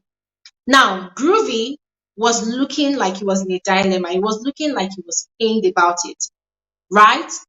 And it looks like he really wanted to go after Chomsy because he was already, making his moves on Chomsy when he was transferred upstairs for 1 day and 1 night, or was it 2 days and 1 night? I just want us to factor that into consideration. All right. And okay. Another thing I want to say is that one thing I love about this season is the way the organizers have been putting in a lot of work into ensuring that it is unpredictable. I mean, I noticed that via the way they did not punish most of the housemates. I still haven't forgotten that Fina has a pending punishment with Big Brother when she was rude. Yeah, when she was rude to Big Brother when they were having the unique soap task. I haven't forgotten that Big Brother is owing her a punishment. There's another, there is also Chichi's strike. I remember, all these little things here and there that the organizers should do, but I think they just want to make it very unpredictable, right? So that people do not easily see through the twist in the show. And I have a very strong feeling that on Sunday it's going to also come with a banging twist. People are going to be shocked. I think so. I have that very, very strong, weird feeling that it's going to be quite shocking for all of us. But this is where we're going to end today's conversation. I'm really happy that we had this very insightful, intellectual, in-depth, factual, and accurate conversation tonight. I'm super excited. And I want to thank every single one of you that shared your voice virtually and even in the comment section as well. Thank you all so much. You all are deeply appreciated. You have no idea how excited I am. I always am. English will not fail me, but you have no idea how excited I always get when I see how you all join, the live stream to share your thoughts with me, to converse with me. It's always a pleasure. I'm always happy. It's always the highlight of that day for me. So I want to say thank you all so much. God bless you all for your time, for your efforts, for your data. For those of you that you're not even in the same time zone with me, I mean, as I speak to you, this is almost 11:30 p.m., getting towards midnight. But for some of you, it's already about 2 a.m., 3 a.m., and you still stayed awake to join this conversation. Thank you all so much. I really appreciate your support. I appreciate your contribution. You all are simply the best online family anybody could ever ask for. And thank you all so much for those of you who remained mature and intelligent in the comment section. I mean, this week, okay, not generally the entire week, but since Monday, the comment section has been it's been very volatile, kinda. Not 100%, but let's say of 100%, it's been like 50% volatile and it's been like 50% very positive. For those of you who have remained positive in the comment section of all my videos this week, I want to appreciate all of you. Thank you all so much for remaining mature, for remaining intellectual, for remaining emotionally intelligent. According to Brian, thank you all so much. God bless all of you for your time, your effort, your contribution. I will see you all again on more videos that I'll be putting out. And I'll also see you all again on Saturday, 3 p.m. WAT. Please do not miss out. And listen, guys, I'll leave you all with these final words. Go ahead and vote for whoever you want to vote for. At this point in time, I don't really care. I don't care. So go ahead and vote for whoever you want to vote for. And I want to remind you all as well that too much shalaye not the full basket. I don't know how I'm going to interpret that in English, but too much bragging, too much arrogance online. You have a fave. You want the world to shut down because you have a fave. It does not amount to anything if you are not voting for that fave that you claim to like. So if you like someone on the show and you are so emotionally invested in that person that you just want that person to win, I urge you all, go ahead and vote for the person. Maria's fans, they made that mistake last season. They were so confident that Maria was going to get to the finals and even win the show. But guess what? Week 5, Maria was kicked out. Her fans were not voting. They thought all that was going to make her stay to the finals. It did not work out for her. What else? Yeah, this season, who else? I mean, there's been people that have been evicted. Maze, oh my God, that was shocking. Shegs fans, oh my God, you need to see Shegs fans on Twitter. They are like roaring lions, but then at the voting polls, they are like flies that are. So I just want to urge you all, go ahead and vote for whoever you want to put your money on. To be honest, Bbnaija does not actually care. I don't give an actual F. My own is to come here, I see what happens on the show, come and tell you, and that's on period. And I'm not going to change my style of analysis to favor any fan base. Let that sink into the heads of the myopic ones in every fan base. I am not going to change my style of analysis to suit the narrative of any fan base. I'm not the one that determines what your fave does on the show. I'm not the one that tells your fave how to behave on the show. So anything they display on the show, even if they poop in the living room, I'll come and tell you here, hey, see what your fave did. And that's on period. So instead of wasting your time dragging people's father and mothers, go and vote. And that's it. Anyways, guys, thank you all for your time. I'll see you guys on another episode of Frankly Speaking with Bbnaija. Let me leave this one for people that always ask, oh, what does Bbnaija do on her channel? Watch this video and you'll find out. Okay? Hey, stop right here. Don't go anywhere. You are especially welcome to my YouTube channel. My name is Bbnaija, and this right here is Frankly Speaking with Glory. I am the girl with the tea. I give detailed analysis of reality TV shows like Big Brother Naija, like Nigerian Idols, like The Voice Nigeria. You know, basically any reality TV show that actually interests you, it automatically becomes my interest as well. I literally carry on my head. I give detailed analysis, I give detailed reviews. I run commentaries also because I want us to have fun. I want us to catch cruise. I want us to, you know, vibe to stuff like that. And reality TV shows are not the only kind of content that I put out on my channel. I also do movie reviews. So you see this Bbnaija of a girl, she's a very, very boring sport. Guys, for real. I am super, super boring. However, whenever I feel like passing my time, you know, just having my own fun, chilling, being in a zen mode, I catch up on movies, which I find very, very interesting or exciting. But also, guys, I love reviewing those annoying ones because, hey, we have to call them out. You cannot come and waste my data, you cannot come and waste my precious time watching some really annoying movies. And I also talk about trending social topics because, of course, this life has to be balanced, okay? It's not all about entertainment and fun all the time. We also need to talk about those serious issues that concerns me, that also concerns you as well. You're about to have a blast on this channel. I also share my life experiences from time to time. Yes, that is when people ask me to talk about it. But if people don't ask me to talk about it, sometimes I do not feel the need to talk about it. I like keeping my private things private.